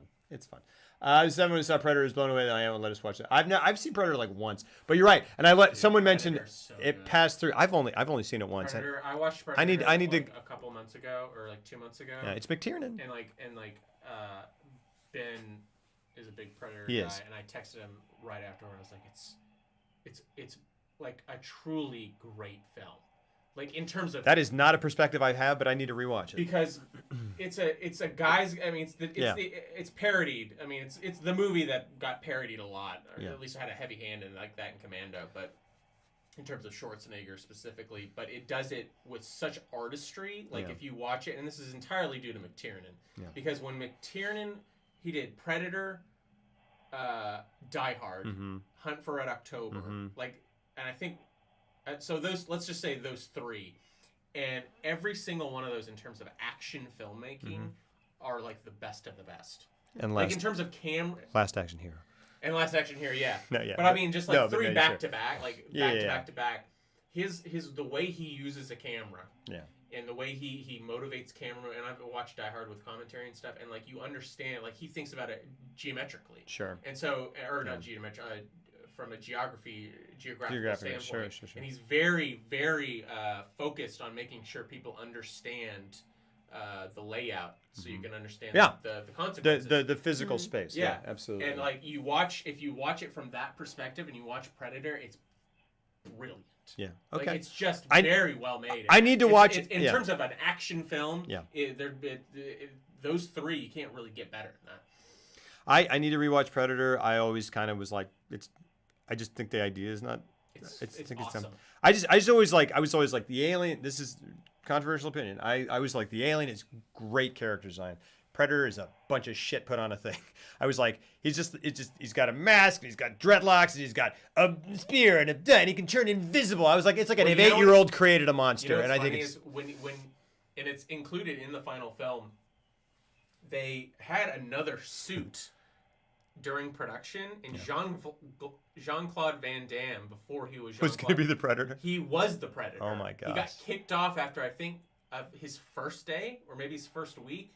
Maybe someone can clarify, because of his bad attitude. Because he thought he was gonna. He's like, I'm getting no FaceTime. Yeah. And he was like, just in a suit, and the suit looked terrible. Oh boy! But in the final movie, when you see him camouflaged, where he's invisible, but you can see kind of make his outline. Yeah. In a lot of those shots, it's the original suit, and you can tell. Really? And it's terrible looking. Oh wow, that's funny. But it's all camo. Yeah. Anyways. That's hilarious. I didn't know that. I see Evil Dead, but yeah, that would be a surprise, Shani. Those movies are a little darker. I actually have not seen any of Evil Dead 1, and I think I've seen only a little bit of Evil Dead 2. All I've seen is Army of Darkness, really. The Total Drama Queen Diva about it. He was like, screw this. Oh no, that's the wrong one. Screw this. I just want a movie with both of them in it, which maybe the Expendables is that. But I want Schwarzenegger talking to Van Damme and just being like, directed by Paul Verhoeven, so I can just 3 people together, and I'm like, someone, you guys just speak who cares? I want like a Road Dogs movie where it's Stallone. It's Stallone. Van I don't think anyone's ever said that, by the way. I want a Road Dogs movie stop. No, I'm so sorry. Old dogs? Road dogs? Old dogs. Yeah, old dogs. Maybe appreciate the Tim Allen vehicle? I've been watching a lot of Home Improvement, by the way. Yeah. Still, it's great. It's great. I think I said that last week, and I'm still doing it. I watched it. What's the movie changes from the first half to the second? The macho killing me changes, then it'll slowly break down. And that's what it is. I think that there is an intelligent way to approach Predator, and also an intelligent way in which it was made that just went over my head because I thought it was just slam bang action. And I watched it at like 2:00 in the morning, and I don't know. Dude, when it goes down to it's just like survival mode, and he's like covered in mud and stuff, and then he's got the torch and he just yells out because he wants to bring him to him. It's awesome. Yeah. It's awesome. Come here. Come kill me. Yeah. Do it. And it's a great performance from him. Hey, Predator! Yeah. Come, predate this. None of these words Keep are. Going. Yeah. Okay, Predator. What killed the dinosaurs? The Ice Age. A Christmas movie. We should talk about what a Christmas movie means to us. Yeah. Yes. I have one thing to say, and I'm gonna leave because I have to do something else for Polaris. She's like, I gotta. Yeah. And you guys just can discuss my brilliance. I have not that much to say. But I just want to say that... Less is more, I guess. I'm just so excited. Yeah, me too. My definition as we were watching... The bathroom buddy is what she's Gremlins was that the Christmasness actually informs the plot. Like, yes. If you take the Christmas it's out... It's a different movie. You have to change plot points or, like, whatever. Like, the fact... either the setting, the time of year... Like the choice that he buys it for a Christmas gift, though that could have been a birthday present, things like that is what would make it a Christmas movie, as opposed to like in the background it's snowing and they just put it at Christmas to sell something. Like Lethal Weapon. Like you can't, Although, you can't change that without going, we got to rewrite most of the script, that's sort of how I define a Christmas movie. Is how I will call it a Christmas movie if the season of Christmas or the themes of Christmas seem in some way central to the plot. There are movies that I feel do not satisfy that. Gremlins is one that I love. I love it with all my heart. I feel like there is a heart there, and I feel like family is part of this movie. I don't know that I have a satisfactory answer for myself as of right now for whether it is. It is snowing. To me, it is more so than other well-known alternative Christmas movies because the juxtaposition is more drastic. It's a Wonderful Life with tiny little monsters. And Gremlins is not the same thing if it's just tiny little monsters. But you could argue that it might be the same thing without Christmas. But there is just something about that diametric opposition, Christmas, and literally It's a Wonderful Life, and showing it, and that sort of wholesomeness, and the wholesomeness that they establish being subverted, and you see those same whimsical, funny characters being murdered in unceremonious ways and really pretty graphic ways. And I read some stuff up on it. Die Hard is totally a Christmas movie. We're not talking about that yet. Don't give his gears his gifts and bullets to the face. Hans Gruber's like Krampus in human form. And also Carl Winslow secretly Santa giving out the gift of awesomeness. Boom, case closed. We will discuss that at a later date. Gremlins isn't a Christmas movie to me, I said, because I haven't seen it in years and completely forgot that it had Christmas in it at all. Pretty much a movie about Christmas that you would only pretty much ever watch around Christmas time. I would watch it all the time. I love that movie. It makes me feel very Christmassy. Another thing is that... Gremlins? Yeah, well... What were you just talking about? Did I just say it makes me feel very Christmassy? You were talking a lot. Yeah, it kind of does. This is the thing that, like, if you go Christmas carols or you go Christmas time in movies, my brain literally goes to that scene, that transition between the Chinatown scene and the opening scene where he goes, "Hey kids, it's Rockin' Ricky Rally, Christmas, the snow's coming down," and then and on that just that blanketed, literally postcard Hill Valley, Kingston Falls town, like that's literally what comes into my head if you go Christmas carols or Christmas in the movies. And there are jokes that you can't, and it is intrinsic to the plot. The juxtaposition is borne out by things like it pops up and there are Christmas carolers. Actually, that's a deleted scene. But the Gremlins, she's like, "I hate Christmas carolers," and she's bah humbug essentially, and comes out and is about to douse them with water, which is hilarious. That's not a deleted scene. That was in the No. There's a part where a gremlin, because we talked about it. It feels like they cut it either for time or to be absurd or both, because there is a deleted scene where Stripe pops up, and I think that part is still in the movie where he pops up and is like, "Huh?" Pops up out of the snow. But then in the deleted scene, he's looking at a row of Christmas carolers. And so then it's established that he was like, that's what and then they just copied it, which is kind of... Oh, I wish they would have... It's almost funnier. They would have justified the joke more.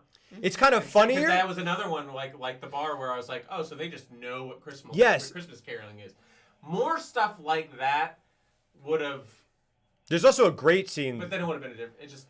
Well, no. The thing is, I think there's a good argument for both. Part of me is like, it's funnier if they saw them and then just were like, it's cute that they just saw them doing it and they were like, I think it would have made that joke better. I think if they the joke is different. The joke is either, isn't it funny? Then it's implied that they killed him and also wanted to mimic. Oh, I didn't even think of that. Mimic what they were doing, and I just think that would have made that joke better. Yeah, to me that way it's a joke about. It's this cute joke where like these monsters did this thing they saw humans doing. Isn't that adorable and weird? As opposed to like, isn't it? I mean, it's kind of similar, but it's just like, isn't it absurd that they just know this? That they're pop culture savvy. That they love Snow White. Well, I can understand why they did it, because they went all in on that idea. Exactly. Because then they were like, we're not going to justify any of this. We're just going to do it, and it's going to play the way it's going to play. And it makes them, because Joe Dante like clearly. Not necessarily, like it's in here in some somewhat subtle ways, like the constant screens that are showing movies, and then like the fact that it is kind of a play on A Wonderful Life and a play on horror movies and a play on whatever, but it's also something. He clearly loves what? You say Christmas movie, the first thing that comes to mind is Tim Allen, and I fucking hate. Well, Santa Claus. I mean, yeah. Movies that have incorporated Christmas, there's no reason not to watch Gremlins in July. Sure. Yeah, Harry Potter movies are a perfect example, because I watched them during the holidays too. Yeah.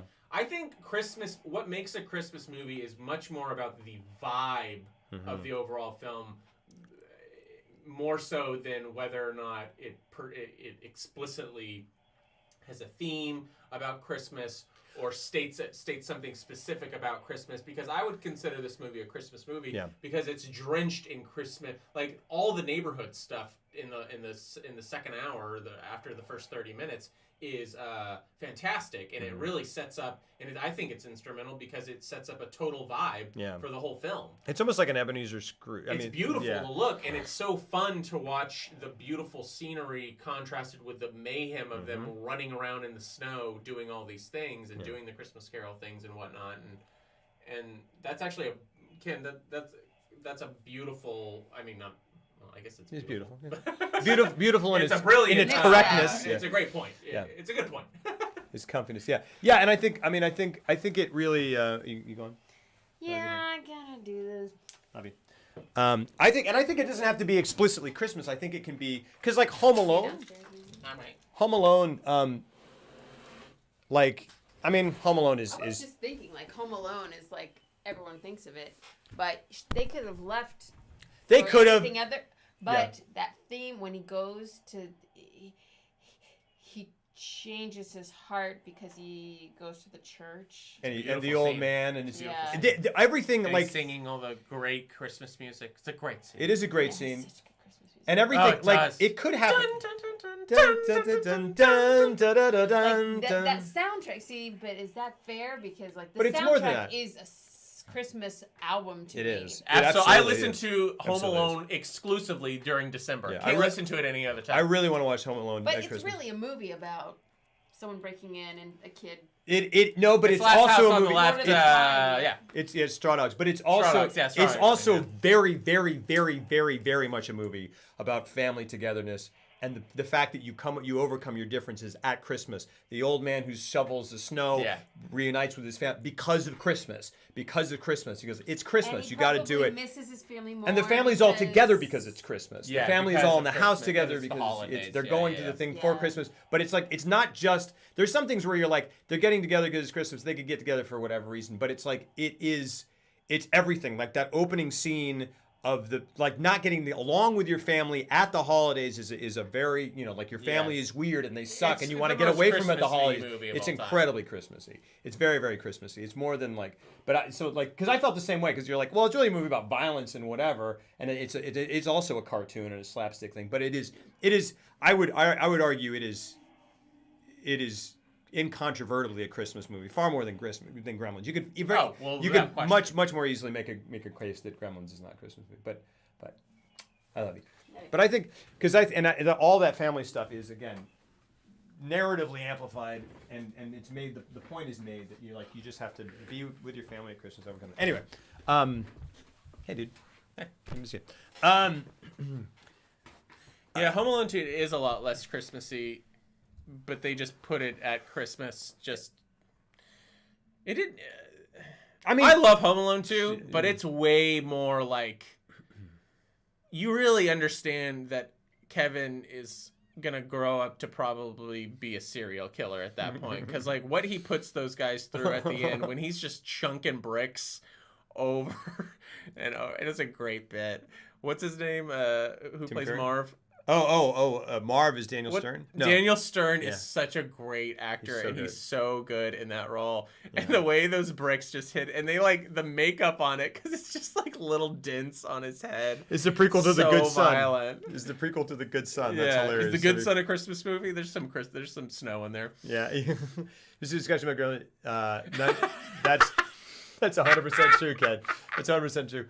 But another thing about Home Alone 2, just to further push that tangent, just to get another tangent through it. But I realized this somehow while we were watching Gremlins, because we were talking about it or whatever.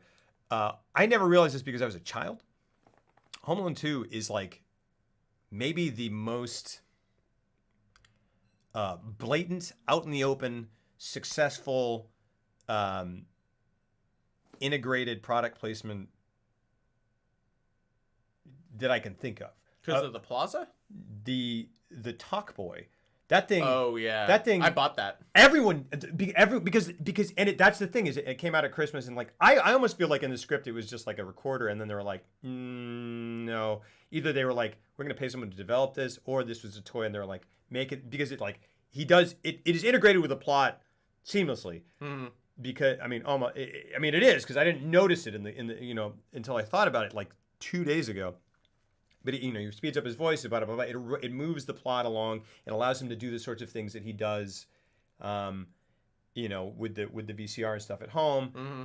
And someone in the writer's room or someone in the rewrites came up with a brilliant idea of let's just make it a product that he can carry around. Then every single kid is going to want to buy one. Yeah. And they did. Yeah. And they did. Yeah. And it has just flown under the radar. No one's ever called this. I've never heard anyone call him on it. But it's like. It's so because it's this and it's cool looking and it's silver and it's very 90s. And did you have one? No. But it was one of those things that you buy and then you're like, how the fuck am I gonna implement this in any way? Yeah, what am I like? Am I just gonna pull gags on my parents like every night? Like if you do it once and then they're like, cool, got me. But also that doesn't in the commercial. he would there was a kid, and then in the commercial it was a kid, a little kid, and then his sister with her boyfriend, who was like, her sister was babysitting him, and then her boyfriend came over and they're sitting on the couch and they're like trying to get close to each other, and he goes into the other room because he knows they're gonna try to make out, and he goes, "Hi, Holmes. Hi, kids. We're home. Did you miss me?" And there's like a slow down button, and when he walks in, and so he just walks up and plays it right behind the boyfriend's ear, like he's not gonna understand spatial, whatever. He's like, "Hi, kids. We're home. We're early." And he goes, "There's a monster in the house. This house is haunted." No, it's that's so funny that you said that, because like I always talk about the trope in 80s and 90s commercials being like the parent come up and go like, "You guys go," and they go, "Get the f out of here, Dad! Shut up, you loser! This is a kids only club, you piece of shit!" And they're like, he's like, "All right, I'll be downstairs hooking up the Super Nintendo for you." "Shut up, Dad!" Like that's like all the Corn Pops commercials and all the like the bubble tape was like, "For you, not them." Those idiots who buy it for you and shelter you. It was like the 90s were about like, "No, you're a kid and you don't need to get your skateboard and then you get those neon skates." Yeah, and you buy the folders with the like where the like "Cute, skateboard Dad, is I learned gigantic. it from you." Oh, that's a great one. Yeah. Where'd you learn this? From you, okay? I learned it by watching you. But then the other one, the unsung one, is kids with spiked hair, little bastards, keeping their sister from making out with their boyfriend. Like that's a thing. Like they just go, they pull a thing on him and like splash him with water, and then they go, "Yeah!" like at the camera, and you're like, "Yeah!" And it's just like let her have a safe. It's like, no, this girl's got cooties. Yeah, and it's like let your sister get a little action. It's like she should be outside playing with a skip it. Yeah. No, you didn't miss the Gremlins one. We're still talking about Gremlins. But so one thing. So something that I think is really interesting about Gremlins that makes them different from other horror movie monsters. It's 1:00 in the morning. Okay, just mental note. Let's do another 15. Okay, cool. One thing that makes it what it is this idea that like because the Gremlins thing where they mess with electronics and stuff. Mm-hmm. Like the Gremlins very rarely do we see them like murder someone or kill them. Like but they do. They do repeatedly, absolutely. Right? But they scratch him. You just see them the aftermath. You see them dead. You see them attempt to murder the mom. But they're always. What's interesting is that they're like unlike other creatures in that and like the dog. Yeah, sorry. Yeah, and yes, absolutely. But they're unlike other creatures in that like. In other monster movies, you walk around the corner of the monster's there, and you're just like, "Oh crap!" Because it's going to destroy me. It's going to eat me. This, you walk around the corner and the Gremlin's throwing shit at you. Yeah. And you're just like, "Stop it, you little asshole." Yeah, right. And they're just constantly throwing stuff. And then they're like, when they come after Billy, they like come after him with like when Strike comes out, he comes out with like a gun. He comes at him with like a chainsaw. And you're just like, oh, they're like little humans. And it's true. They're like 2.5 feet tall. Yeah. You can really just kick them out of the way. Yeah. But but it plays into the like Gremlins use technology. Yeah. And it makes them sort of like come up with these like the way they try to kill people is often indirect, and like they go, "Ha, we did the thing," and she goes out the window. Yeah. It's not them eating anyone really. They get the scientist, the science teacher who but do you know that they filmed it one way and then Spielberg was like, "You got to go back and make this way less. This is way too graphic." Oh, really? What did they do? So in the movie, the science teacher, who's another character that I was like, I wish he was more of a cartoon. He plays it so straight. Yeah. And I was just like, that seems like a miss. Because like anytime he was on screen, I was like, you're playing this like you're in a different movie. And he's just the like scientist. He's the stock scientist character in a horror movie. Yeah. But they were like, "How do we do that?" And they go, "He's just a science teacher at the high school who's really invested in his job and really invested in science." I'm like, do you ever go home? It didn't work. I think it's it's. But like he was just like it was kind of. I felt his scenes were a little flat because I was just like, you're not going crazy enough with this or whatever. Yeah, sure. I don't know. Yeah. But so he dies by being injected with what was he injected with? Whatever he injected. He had something in his butt, like a little serum or whatever. Yeah. Oh, well. Well, in the movie, he takes a blood sample, and so I assume they just it was something. Yeah, but it was in his butt, and his head's underneath the table, and it's implied that he's dead. Yeah. In the original version, his head is still under the desk, and Billy pulls him out from underneath the desk, and they have shoved multiple syringes into his face. It's crazy. Yeah. But it's funny. What? But it's funny. It's funny. Yeah. It's funny that. Is it? That's what's funny about the Gremlins is that they are little monsters, but they're clever and they make jokes and they make references and they're like, you stabbed me, you got me with a syringe once and we syringed you.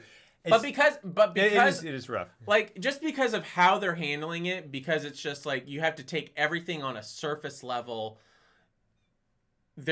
It's Gremlins doing Christmas carols. Isn't that funny? Mm-hmm. As opposed to doing what you said they at least filmed and then cut out, which would have been so much better for me.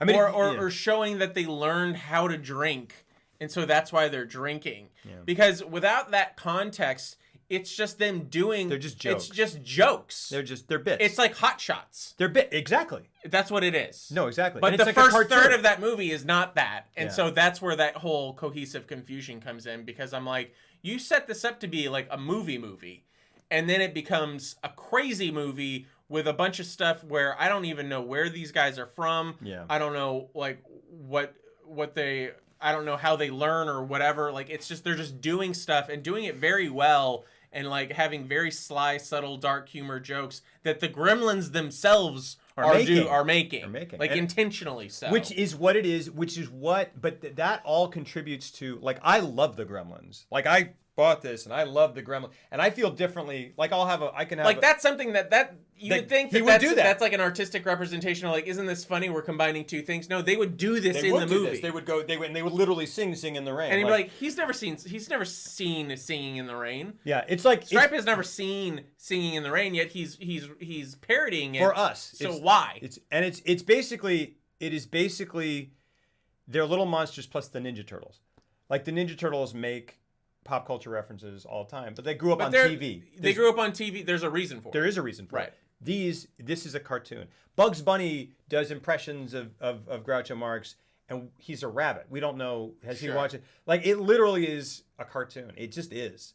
And I think it's absurdist stuff, and I don't know. Yeah. But it's packaged. This is why I love it. It's kind of like basically. Gremlins 1 is Tiny Toons. You right? Was that a sneeze or a yawn? You right? I was hiding a yawn. There you go. And now you're calling me out for it. Oh, I'm sorry. I appreciate the effort. You're going to blow a blood vessel that way, though. No. No. But Gremlins 1 is Tiny Toons. Gremlins 2 is Animaniacs. If that makes sense. Gremlins, so Tiny... It doesn't. Okay. Well, then that's it. But explain it. So Tiny Toons... You mean how self-referential Animaniacs is? Yeah, so Tiny Toons is like... On the surface, like there's a cohesive story, and they go to these schools, and it's just like a normal cartoon show. But then they make these sort of like Looney Tunes-esque kind of pop culture references and break the fourth wall and all this stuff. Mm-hmm. And like that was so popular that they went and did Animaniacs, which is full blown that. Right. Where like they have entire things that are just bits. Like Rita and Runt are just like, isn't this funny? We're kind of making fun of Disney cartoons, so whatever. And, yeah. And it's great. And Animaniacs is great, and Tiny Toons is great. And I love I love them both, but I almost have like a more of an affinity for Tiny Toons because there's like more of an actual story there with just a little bit of like done with a whole lot of flavor, as opposed to Animaniacs, which is like, let's make it all flavor. Yeah. But anyway, but I love Animaniacs. Animaniacs is fantastic. Last thing I want to talk about is, and this kind of adds to it, because like as a singular scene, I loved it, but it also confused me because tonally, her performance is great during this monologue that she gives about her dad dying, and it's like this whole cruel joke thing. She performs it so well though that I'm like, you don't know whether to laugh or be laugh or cry, which I think is the intent. Absolutely. But it also is just confused. It's just it's in the middle of all the mayhem, and then it just stops, and it does. And she tells this whole story about her Santa her dad dressing up as Santa and climbing up the chimney and going down to deliver presents and surprise them all in the morning. But he gets stuck in the chimney and he ends up dying. Yeah. And that's how her father died. And then the button on it. And that's why she has like this whole fear, she doesn't like Christmas. And then what makes it a joke, which is horrible, but what pushes it into like, am I supposed to laugh? Is she goes, and that's how I found out there was no Santa Claus. Yeah, and you just go great. And you go. It's a great. Oh, what do I do? Yeah, it's great. It's fantastic. I love it so much. But it is weird. I think Joe Dante's right. That's the heart of the film. It's this thing where it's like, not the heart of the film, but thematically that is the tone. It's like, here's this horrible stuff, and then we're gonna throw in something wacky and like, I mean, it's weird. You kind of like, because she's playing it straight, and that's the thing is like the movie's playing it straight, but weird things are happening and things that are that you're supposed. I mean, I would agree with it just because it confused me. Yeah. Zango, yeah, you said the thing I like about Gremlins is just like so much stuff. How much stuff happens in such a short time. Yeah, absolutely. It just goes bam, bam, bam, bam, bam, and so much of it is done so well. That kitchen scene, like you said, what a limitation of the technology. Dad, still lame. I'm gonna ride my skateboard to the X Games. That's great. Every adult on You Can't Do That on Television. Yeah, gosh, that dude who played every adult who was like Barf the Lunch Man. You ever see You Can't Do That on Television? Mm-mm. Oh my gosh. Okay. I don't know. What is that? We don't have enough time to talk about this. It is a seminal. It's like Mad Magazine as a show. It's crazy. Cool. It's really crazy. It's a Canadian television show. Alanis Morissette was on it at one point. Is that like a cast member? It's almost like a kid's version of Saturday Night Live, which is like all that, but it's like not like all that. It's like raw or more like slime based. It's a show where like if you said I don't know, you get slimed. Do you have any? Nothing? Mm-mm. Man, interesting. I was very sheltered as a child. Well, hey, I mean, hey. Hey, you guys remember that show on Saturday mornings where these kids would wear Velcro outfits, and then they would run through Guts? aisles of video games that had Velcro on them, and they would just stick them to their body, and it was an obstacle course. Oh no! And then they had to make it to the end, and whatever they had on their body, they got to keep. Do you remember that? Does anybody know what that's called? Because I can't remember. I've been thinking about it for the past like week, and I can't remember what it's called. Double Dare. I watched it every freaking Saturday.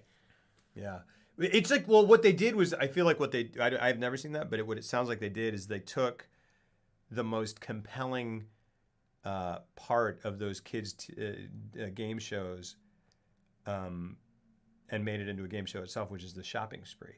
When I was a child... maybe it was... Okay, what's shopping spree? No, I don't know. I'm just saying it was like... there were shopping spree prizes in these game shows. Yeah, right. And I remember going... And I feel like I remember watching something where kids would run through a toy store and just try to grab as much stuff. Yeah. And I was like, that as a kid... I was the bet. That's it's why like watched it. It's like winning the lottery for an adult. I even wrote in. I tried to. I wanted to be on that show, man. Because a shopping spree is something to me. It's a thing of its time of the '90s when you're growing up and you just go a shopping spree. Yeah, and because you just start going. It just opens your mind. Oh, it's very much the idea of like how much I grab? I could grab everything. You just go. I know I could get everything. It's literally a dream because you're like, if I can keep as many things as I can grab. Yeah, it's an amazing concept. It's maybe the most American thing I've ever heard, besides the concept of a buffet. Like it's a toy buffet. It's a greed buffet, which is redundant. Video Power? Was it called Video Power? Yes. There you go. Thank you. There you go, Semi-DD. It has been like a scratch that I haven't been able to scratch. An itch I haven't been able to scratch. Video Power. There you go. I'm looking it up right now. I'm going to watch it tonight. There you go. Video fucking Power. Oh, thank you. Double check. That's it. Because it's got that annoying kid on there who's the host. I just remember, what was the thing where it was like a live action video game, like kids would run through it. I think that might be it too. I think that might be Video Power. Where it was like you had to go. There was like you like Mayan temple. Yeah, I think that was Video Power too. I know what you're talking about. It was a similar time period. Yeah, I mean it's that whole Double Dare, win, lose or draw, all that stuff. Yeah, to a team win, lose or Nightmare is best video game kids show. Temple of the something. Oh, that was I don't even remember. Anyway, Temple of the Something is a show. Yeah, that sounds very familiar too. Gosh, I love this image. Jeff, I was looking for an image, and Jeff goes like, "Get something from the theater," and I was like, "Oh yeah, it's great. He's great. It is a great image. Yeah, so great." I'd seen this movie referenced so many times in my I'd seen clips specifically from this scene. Is. Yeah. Oh, really? But I was like, God, that looks like such a cool movie. I need to watch that. And I never did. Yeah. Secrets of the Hidden Temple. I think that might have been it. Yeah, Legends of the Hidden Temple. Yeah, I think so.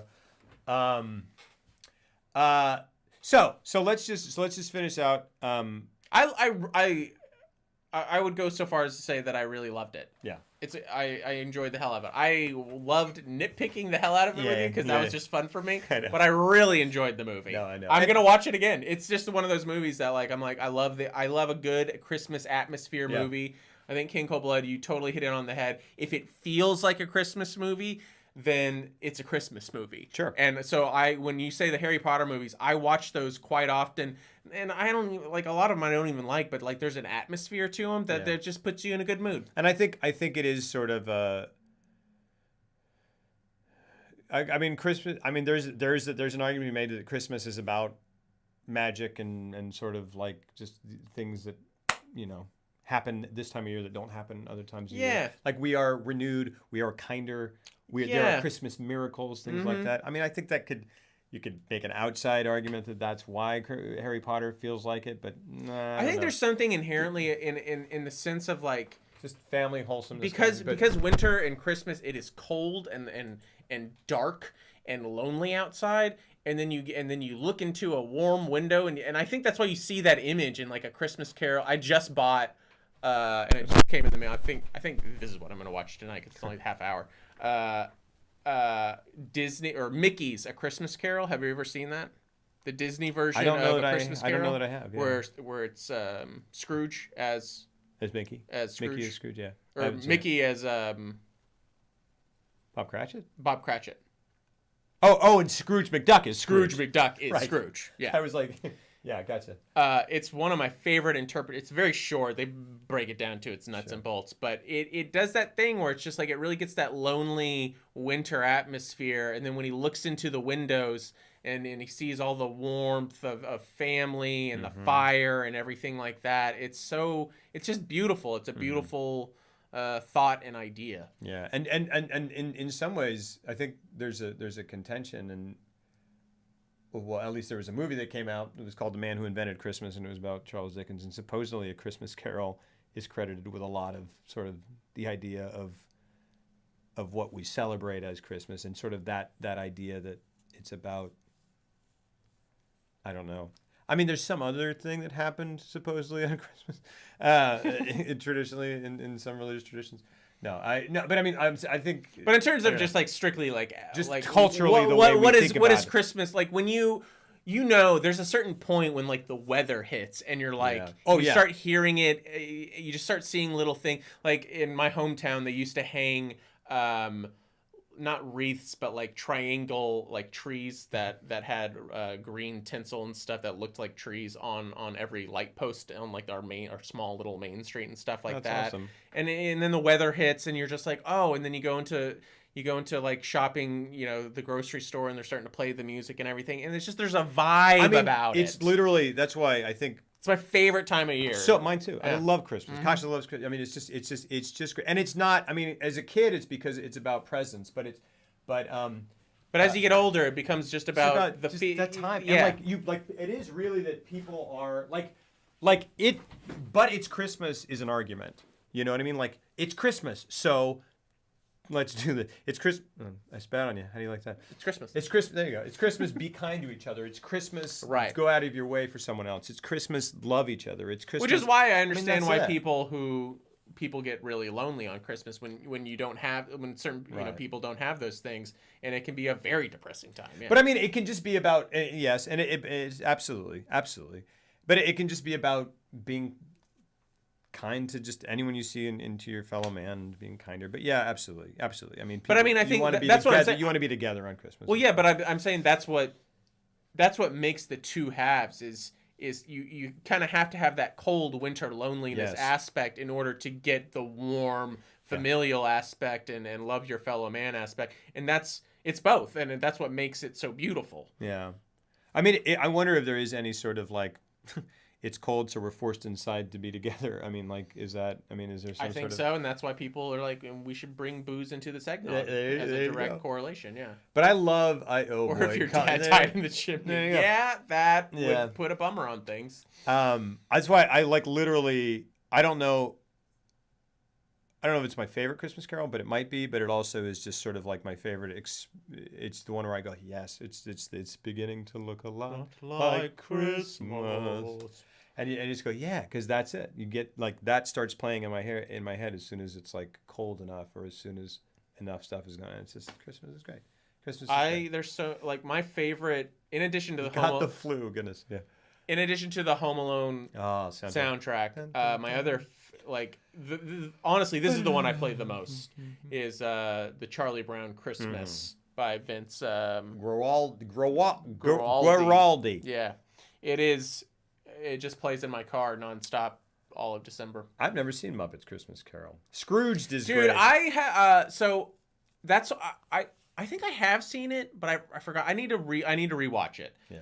I don't think anything. I think I heard like across the board critically that is the best version of A Christmas Carol in terms of the film medium, bar none, both live action and animated. In this case, puppetry. I've heard it's the best version. I'm just particular to the Mickey one because I just love the animation of it. Like it's so wonderful. Yeah. And I wish it was 90 minutes. It's only a half hour. I wish it was longer. There's an era of Mickey that that animation. Gosh, there's just a point where it hit its peak. Yeah. And you're just like, gosh, everything we do is gold. That's great. I'm glad that I'm absolutely Die Hard is totally something that people watch at Christmas. We'll be talking about that for our last episode and talking about whether Die Hard is or is not a Christmas movie. So final answer. I don't know if we did I didn't do a really good job of organizing this and kind of like, because I was gonna have like for or against kind of, but are there any arguments against? Yes, there are many arguments against Gremlins being a Christmas movie, and people get murdered. And I mean, but really, to me, it's like, can you take Christmas out of the movie? I still think it evokes that Christmas message, and I think it certainly has the atmosphere of it, and it's drenched in that throughout the entire movie. It is, and I think by the end of it, it does have enough of that family aspect that seems to come up a lot in the winter months. And I think it is like it does have that family aspect. It does.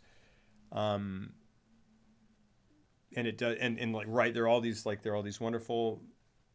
Everyone's rushing around. It's the holidays. Like all that is very strong. To me, the thing that ultimately turns the tide is that the juxtaposition of wholesomeness with terror and monster movie is exponentially increased, or the fullest expression of that, the fullest diametric opposition is Christmas versus that. Yeah. And I think that is what makes it inextricable from that movie.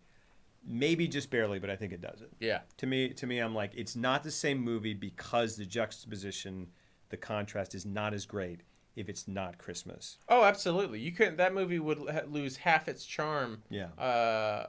It's just like the thing. It's like say you've got a horror comedy in mind, and then someone goes, "Make it Christmas," and you go, "Boom." Yeah. Like, I mean, that's it. I mean, yeah.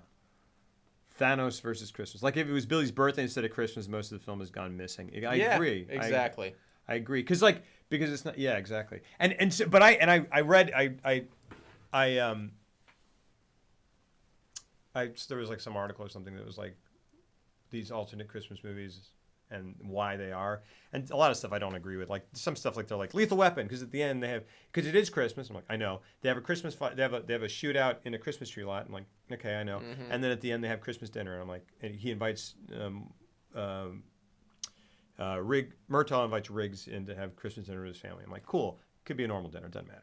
Like to me, Lethal Weapon is enhanced because it's Christmas. It's kind of like, oh, how cool, an action movie at Christmas. but most of the movie, who cares? Yeah, and that's the thing. It's like most of the movie, Yeah, you go like Lethal Weapons at Christmas, and you go, is it? Oh, okay, yeah, it is. Exactly, it is. Yeah. Exactly. You go, is it? Oh, yeah, that's right, it is. And for me, and I feel like that's true of, and like even though Shane Black writes most of his movie around Christmas time, I would argue that almost all of them don't feel like Christmas movies. Like to me. someone like on that list was Nice Guys, and I was like, Nice Guys is Christmas? I did not remember them. Yeah, apparently. And I was like, okay. Iron Man 3 has a major section of Christmas stuff that doesn't. Who cares? But it doesn't matter. Yeah. Yeah, and that's what I'm saying. Like I do remember. I love the image of the town in Gremlins is very Christmassy. It's like there's that great opening scene that I think of at Christmas, but because this is a kind of semi-objective attempt, I'm like just because I think of it doesn't mean objectively it is Christmas. To me, it comes down to the movie changes. Yeah. Because it doesn't have that juxtaposition and that contrast as extremely if it's not Christmas. So Cactus Jactor, we will be having that argument, that discussion later. I do fall very strongly on one side, but we will be rewatching it and I'll be reevaluating and whatever. Star Wars Christmas, yeah, I want to see that. Shrek the Halls. I thought they said Shrek the Balls for a second. Shrek the Balls with Cameron Diaz. Oh yeah, she's retired, right? Did she? I think so. Good for her. I think she had like a heavy hand. Like Bad Teacher was her last movie, and she apparently had a heavy hand in like financially. So she made like an insane amount of money on that movie. Really? Yeah. Right. Like she made like $60 million on that movie. She did well in that movie. I liked her in that movie. I heard it was a good movie. I never saw it. It's fine. It's good. We did forget to mention Corey Feldman. It was like his first movie. He's so great. Shit. He's so great in that movie. This is his first one, right? Pretty much, yeah. I think this is his first movie, and he is fantastic. I love him. When he popped up, I was like, is he just in every movie from the 80s? Yeah. God. And he's in The Burbs as well, which is Dante. Yeah. Ken Coldblood. That is a very good point. That is absolutely true. I forget to mention getting totally enamored in Gizmo. And I remember like watching the Akashi and go, I buy his reaction to Gizmo more than anyone else's so far, and keep in mind they're all just looking at a puppet or whatever. Maybe they were moving it and he was a kid, but he just I loved how he played it. I was just like, oh, he loves that thing. Billy was like, what is it, Dad? Hey, cool. Yeah. And the other was like, oh, my son's got to have. I wanted when Corey Feldman came on screen and his one or two scenes in the bedroom. Yeah. He was so amazing. So great. That I was just like, God, this Billy kid is a terrible actor. I really hated him as an actor. I thought he was so one note. Yeah. Oh no, he had nothing going for him, and it was another miss. I was like, does Spielberg really thought that him and Phoebe Cates had good chemistry? Because Phoebe Cates is amazing in this, and she is giving nothing to work off of at all. I'm not going to say that it's a great performance. If you were the director and this was your project and that guy came in, you would tell him to leave. You would. I know you would. You would be like, I think there's something there. You're way nicer, but you would be like, yeah, he's not good.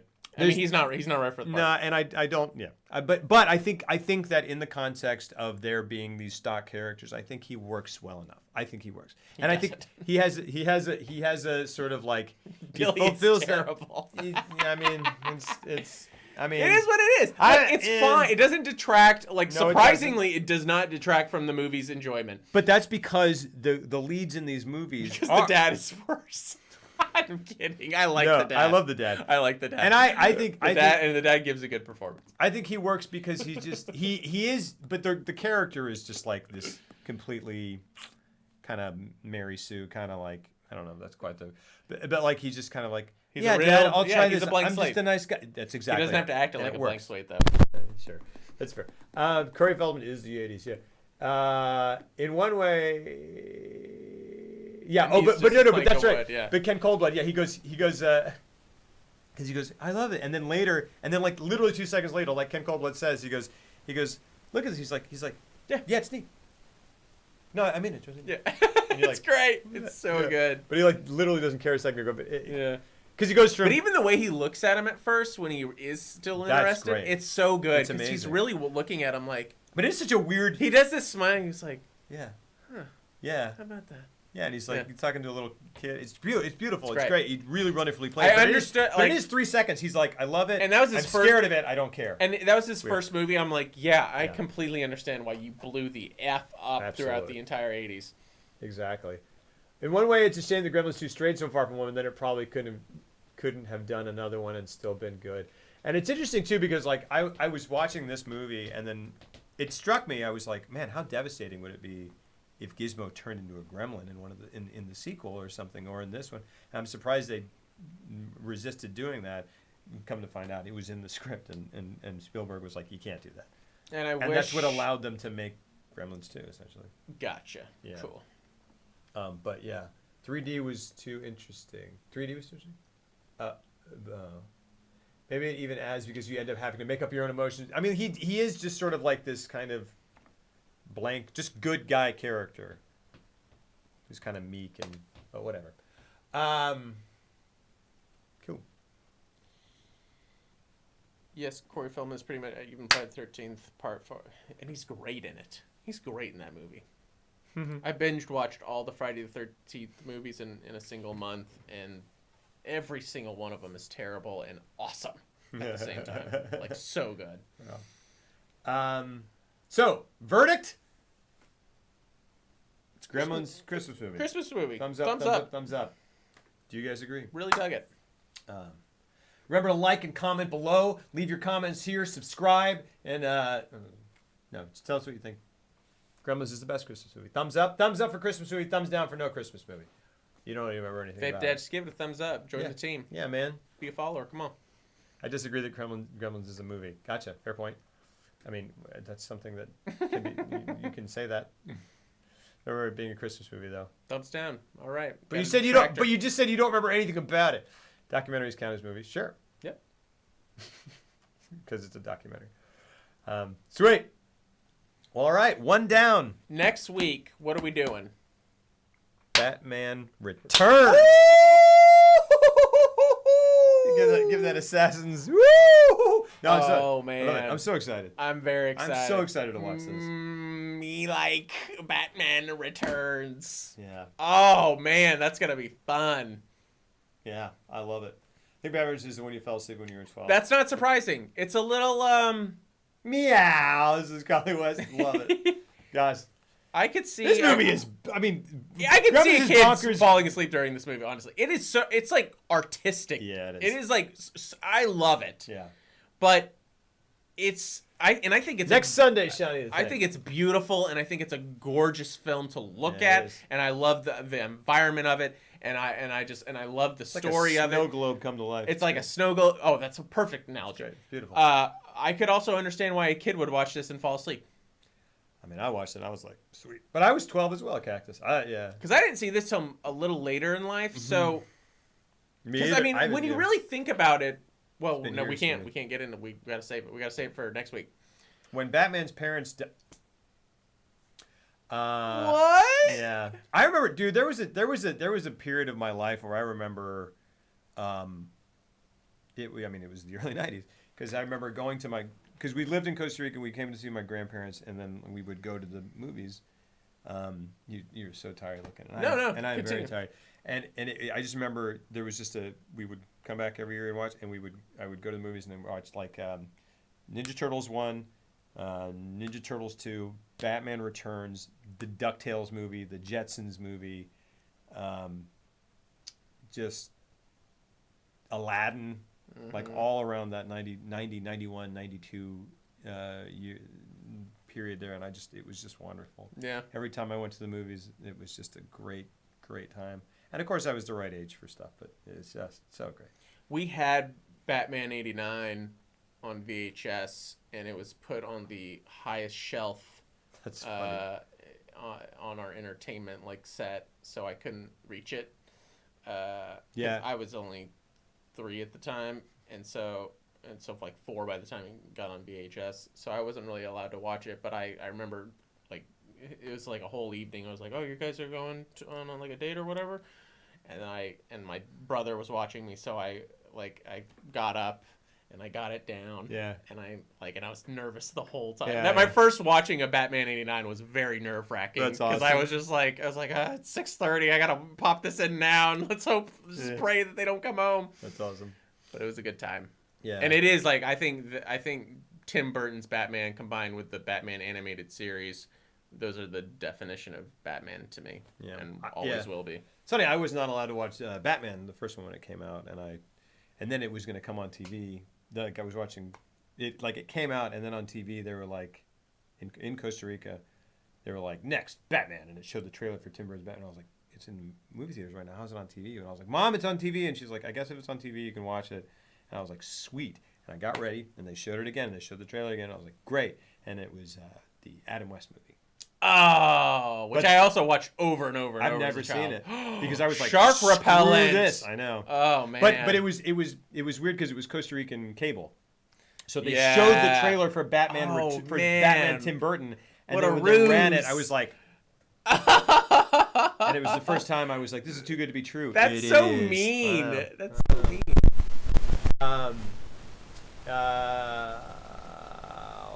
Best nose biting scene ever. Hard to argue. Yeah. So took me to see it. I was 12. She was 21. It was 50-50. She got carded, but you didn't. It's the guy who gets his nose bit in the same. No, Shauna thanks. Ned from Groundhog Day is Stephen Tobolowsky. I don't. The other guy, they're similar kind of. They're like the same cut of person, sort of, in some ways. It's a different dude though. I liked it by the end of about 5 minutes into the Gremlins, like kids said, is this from the 80s? It looks like Karate Kid and the acting is pretty bad, and I can see the film grain. I love that. How old is your kid? He's a genius. Do you think he's 11? I can see the film. The fact that he even knows what film grain is. Yeah. You're doing something right. Absolutely. It looks like Karate Kid. That's the best way to say something is 80s. Oh, Karate Kid. There's a Batman which take place on Christmas. There are also 2 episodes of Batman animated series. One episode of Brave and the Bold, Arkham Origins, and possibly Dark Knight Rises. I really kind of want to play Arkham Origins during this season. Possibly Dark Knight Rises. All taking place during December and Christmas. Arkham Origins is the soundtrack to Arkham. Have you played Arkham Origins?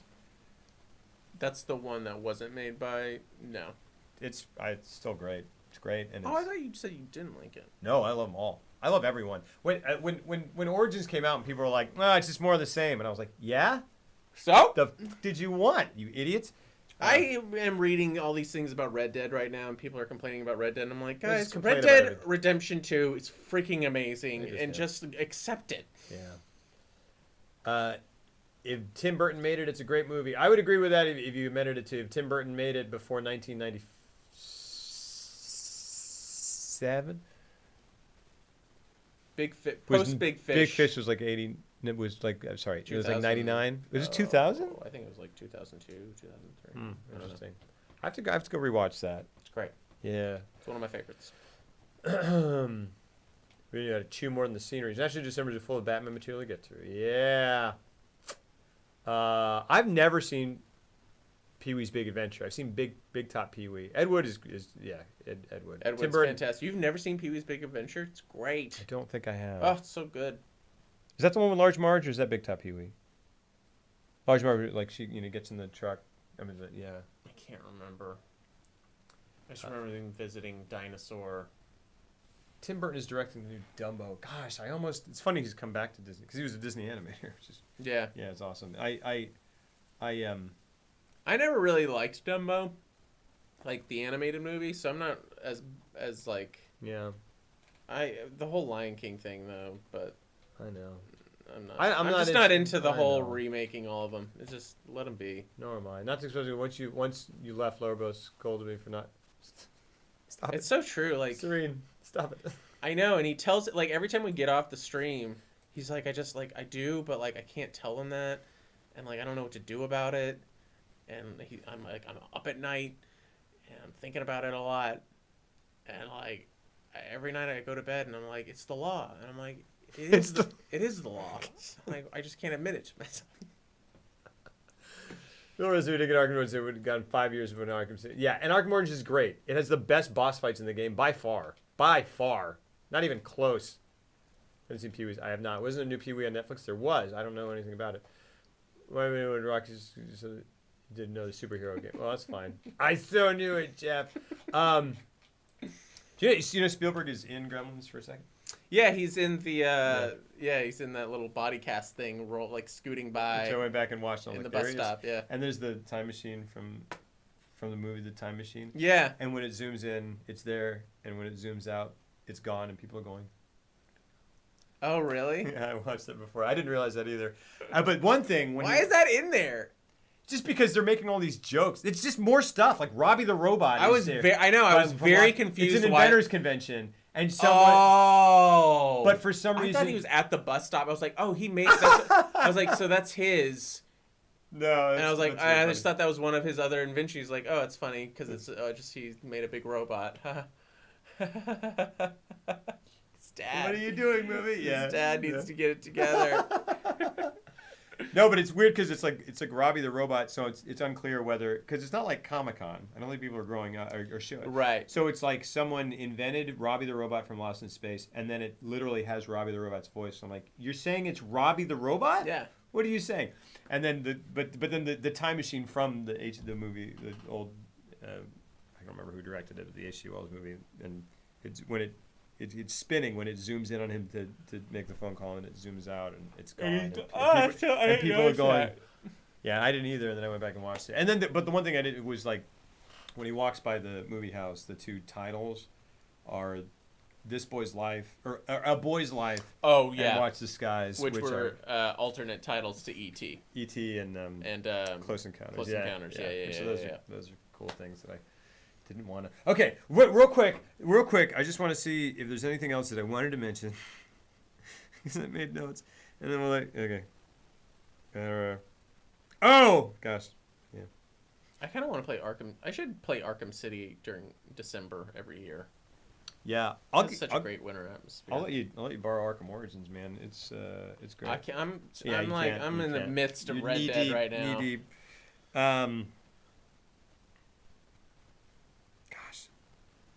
Gosh, I just love this movie. It's so funny when they show the scene, like the town, and the back is like a matte painting clearly, but it's like and it just shows like houses and trees, and but it looks like it's like a matte painting made by like Thomas Kincaid. It's just like so right. So yeah. Goodness gracious. I don't know. One of the most Gremlins parts of the movie to me, early on. Well, not really. It's like after but like she's coming down. It's like, do you hear what I hear? And she's like, what the fuck is that? And she's gonna go downstairs, and it's like, and it's supposed to be menacing, but it's just whatever. And then she comes down. I don't know why I think this is so funny visually, but she's walking, and then she turns and looks into the thing, and this little gremlin shadow goes like just on the wall. Do you remember this at all? I think I missed this part. So like she's walking, and she goes, and she's like walking with the knife, and then she kind of turns over here. And then on this wall, a little gremlin walks in and then goes, and then walks out just as she turns back. And I was like, it's hilarious. I don't know why it's so funny. But and there's a great deleted scene. It's just odds and ends that I can remember. But there's a great deleted scene that I remember seeing on TV, which is crazy. I wish someone like could collect all the versions that have been played on TV, because sometimes they added shit back in. Yeah. It's weird how they do that. There's a scene where they come across Judge Reinhold because I heard they cut out his entire like sub arc. Yeah. There's this thing where he goes nuts. Like they come across him. They go back into the bank, and they're trying to find something, and they turn, and then he's like, "Hey, Pelter!" And they turn around, and he's in the vault. He's locked in the vault. Oh. And he's like, those little bastards got in here. And he's like, oh, here, I'm looking for the key. I'm going to get you out of here. He's like, those bastards got in here, but I outsmarted them. I got in the vault. They can't get in here. And then Billy's like looking. He's like, let me get the key. I'll get you out. He's like, what? Why do you want to get the key? No. And he's like, you something, and blah, blah, blah. And he just like, he's kind of just like lost his mind a little bit. It's just kind of. Do the gremlins like show up inside the vault? No. Or he makes it? He survives? They don't really answer it, but it's implied that he says they got the bank manager. He dies, and he has another scene. There's another scene with the bank manager. Oh yeah, they don't show. That would have been See, that's another thing. I was just like, that would have been satisfying to see him get his comeuppance. Yeah, and the bank manager is more of he calls after he's late. He calls him in, and is like he calls Billy in and kind of reams him out for being late, and then he's like, and he goes and something and. bank managers, bank people who are on the up and up or something don't wear a clip-on tie, and later Judge Reinhold calls him Captain Clip-on, and without that scene, that doesn't have any. Anyway, my name is Judge. Yeah. Not really. Probably there's a Christmas version of Nights into Dreams. I don't know what that is. Mad Max 2 is a Christmas movie. All right, last one that is Nightmare Before Christmas. A Christmas movie. Or a Halloween movie. To me, it's definitely a Christmas movie. Me too. Because he Kelsey learns said about she Christmas. Was like, it's a Halloween movie. I mean, I was like, what are you talking about? It is in the sense that you can watch them at both times, and I guess and it so, works. But it is about Christmas. Here's the thing. It's about his learning. It's what way Christmas harder to is. watch a movie that has anything Christmas related in any other month. Sure. As opposed to vice versa. Sure. And here's the thing. Here's It's a winter movie, yes. It is. Well, it's both, yes, but it's like because it leans so heavily on the message of like turning into a Christmas movie. Yeah. It's a Christmas movie. Consider because it's about his heart being warmed and his understanding that you love and you give things to people as opposed to scaring them, and he kind of gets like a weird mess. But here's the test. And it might be kind of close, but you consider taking Halloween out of the movie or taking Christmas out of the movie. You can't take Christmas out of the movie. Right. You could take Halloween out of the movie. You kind of could. It would definitely you could fill it with another holiday or something. It would definitely not be the same movie. It could just be people from a horror dimension coming in and learning about Christmas. Yeah. It doesn't have to be Halloween. And again, it comes down to like the atmosphere and the look and like the vibe of it, and it just feels like a Christmas movie. I have Ken Coldblood, and I know like I was not I'd never for years and years and years I'd never seen A Nightmare Before Christmas, and so everyone and I'm weird because I wasn't enamored by the design of that movie. Which one? Nightmare Before Christmas, and I don't know. This is why we have these things. I wish I had a button that could just zoom in here. And then I saw it for the first time all the way through, like maybe 4 years ago, 3-4 years ago. Mm-hmm. And it was on Blu-ray, and I was like, I had this really weird reaction to watching it on Blu-ray and going, I was like no other Blu-ray movie has ever, but I was like, this is just happening in front of me. Yeah, it's gorgeous on Blu-ray. I am watching this happen in physical space. It was one of the first Blu-rays I got because I saw it in the store. They were playing. I was like, "That's what Blu-ray looks like." Yeah, it's holy amazing. Shit. And I watched the movie and I was like, "This is great. This is really great." I did really love it, but I need to kind of watch it one or two more times to have it be something that I like love. And it's a Danny Elfman cut loose. Absolutely, yeah, it's fantastic. It is, and so basically the point is Ken Coldblood. When I love the Haunted Mansion as it is, and then we went to the Haunted Mansion, they turned it into Night Before Christmas, and it kind of changes it, and I was like, oh, I wanted real Haunted Mansion, but it's fun though. Christmas movie, a Halloween setting. Not even sure why that's up for debate. Yeah. I mean, because it's not for me. Yeah. Thematically, it's about learning what Christmas is about. It's not about what learning about Halloween is about. And Halloween movies aren't even about Halloween. There's no message of Halloween. It's just Halloween. It's just scary, and so any scary movie is a Halloween movie. Except for Halloween. Except for Halloween. Which What am I saying? No, nothing's about Halloween because there's no. It just takes place at Halloween at like the first day, and then after or whatever it culminates in Halloween. Yeah, there's no message to convey about Halloween besides the fact that like people like being scared a little bit in a little bit. Yeah, in a setting where they feel safe.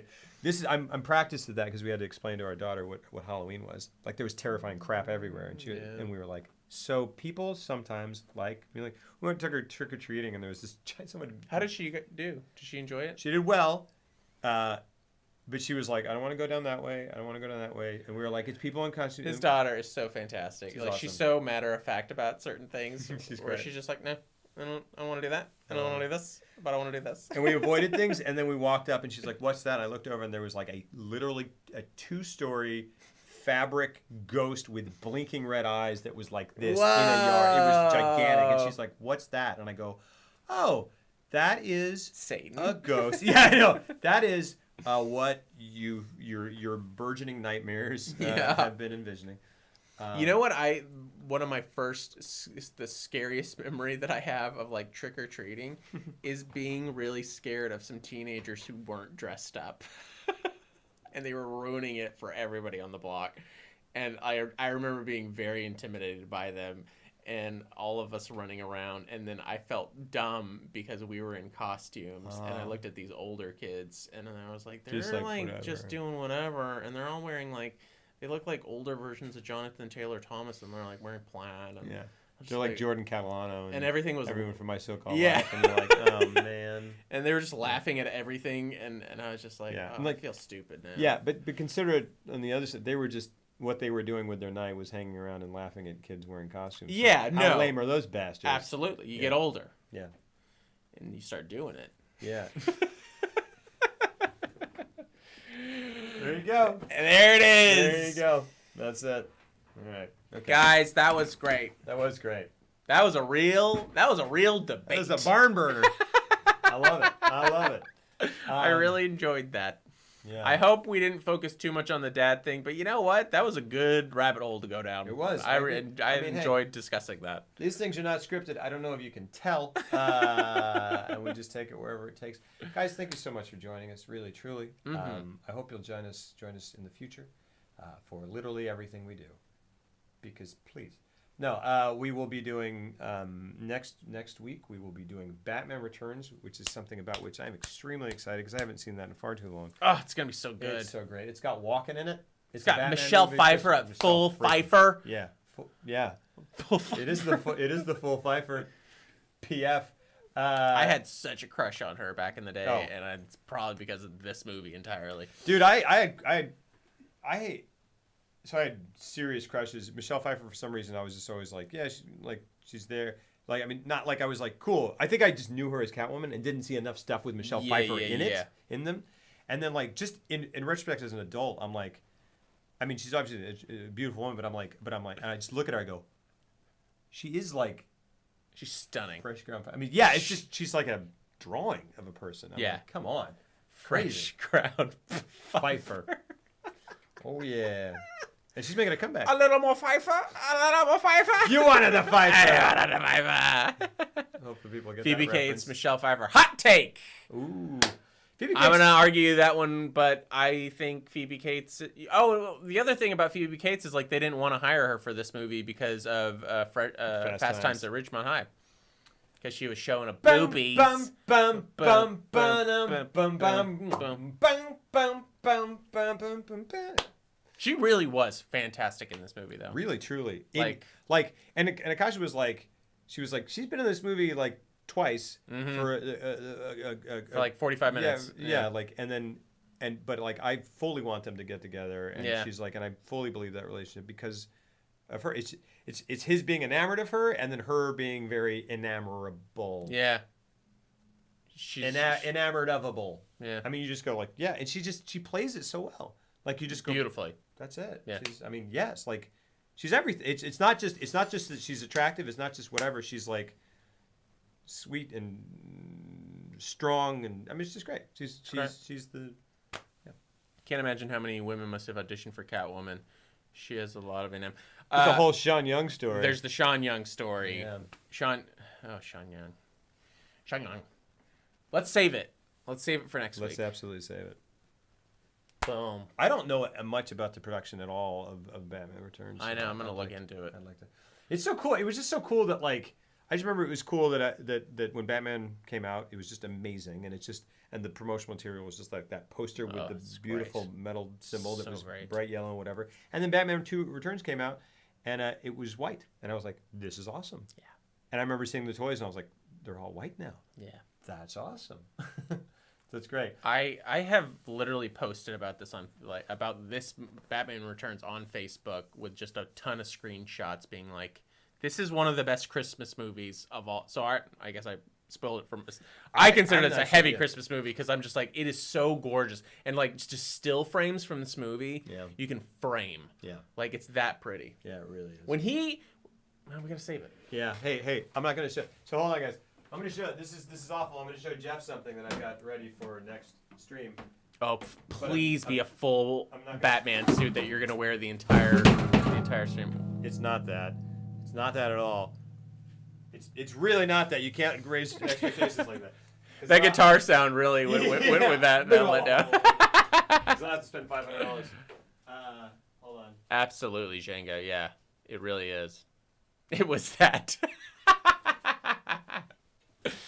Hey, King Cold Blood, you make me laugh. Oh! Oh, you're not gonna show it? You're just gonna leave it up? I'm gonna wear it next time. Nice. Suspense. All right. He's got something cool that he's going to well, now I built it up to audition for you next week. It's just a t-shirt that I like. You want to see Lobro in a Batman suit? Well, hold the effing... Where did Lobro go? I wonder where Lobro went. I sure wish I knew where he went. Nick, you're selling this? You're doing this? Oh my God, it's Christmas Batman. Isn't it horrifying? Isn't it just horrifying? Like, you're not sure what you're looking at, but it's just really scary. That is someone... It's like Batman... You're the Golden State Killer. Oh my gosh. It's like someone broke Batman's face and it's re-healing. Right? So. Cool. So he's going to wear that for like 3 hours next week. It gets really warm because I've tried it before. But yeah, we're going to do it. Where did Batman come from? The darkness. I come from the night and from my own personal demons. Oh my God. You have to... Justice. I'll be able to do that for a total of 4 minutes. Oh, I want you to do it the entire time. All right. You think it's not bad? You think it's not a Christmas movie? Is that what you think? Gordon! All right. It's good. Shoot. Whoa. What? You. All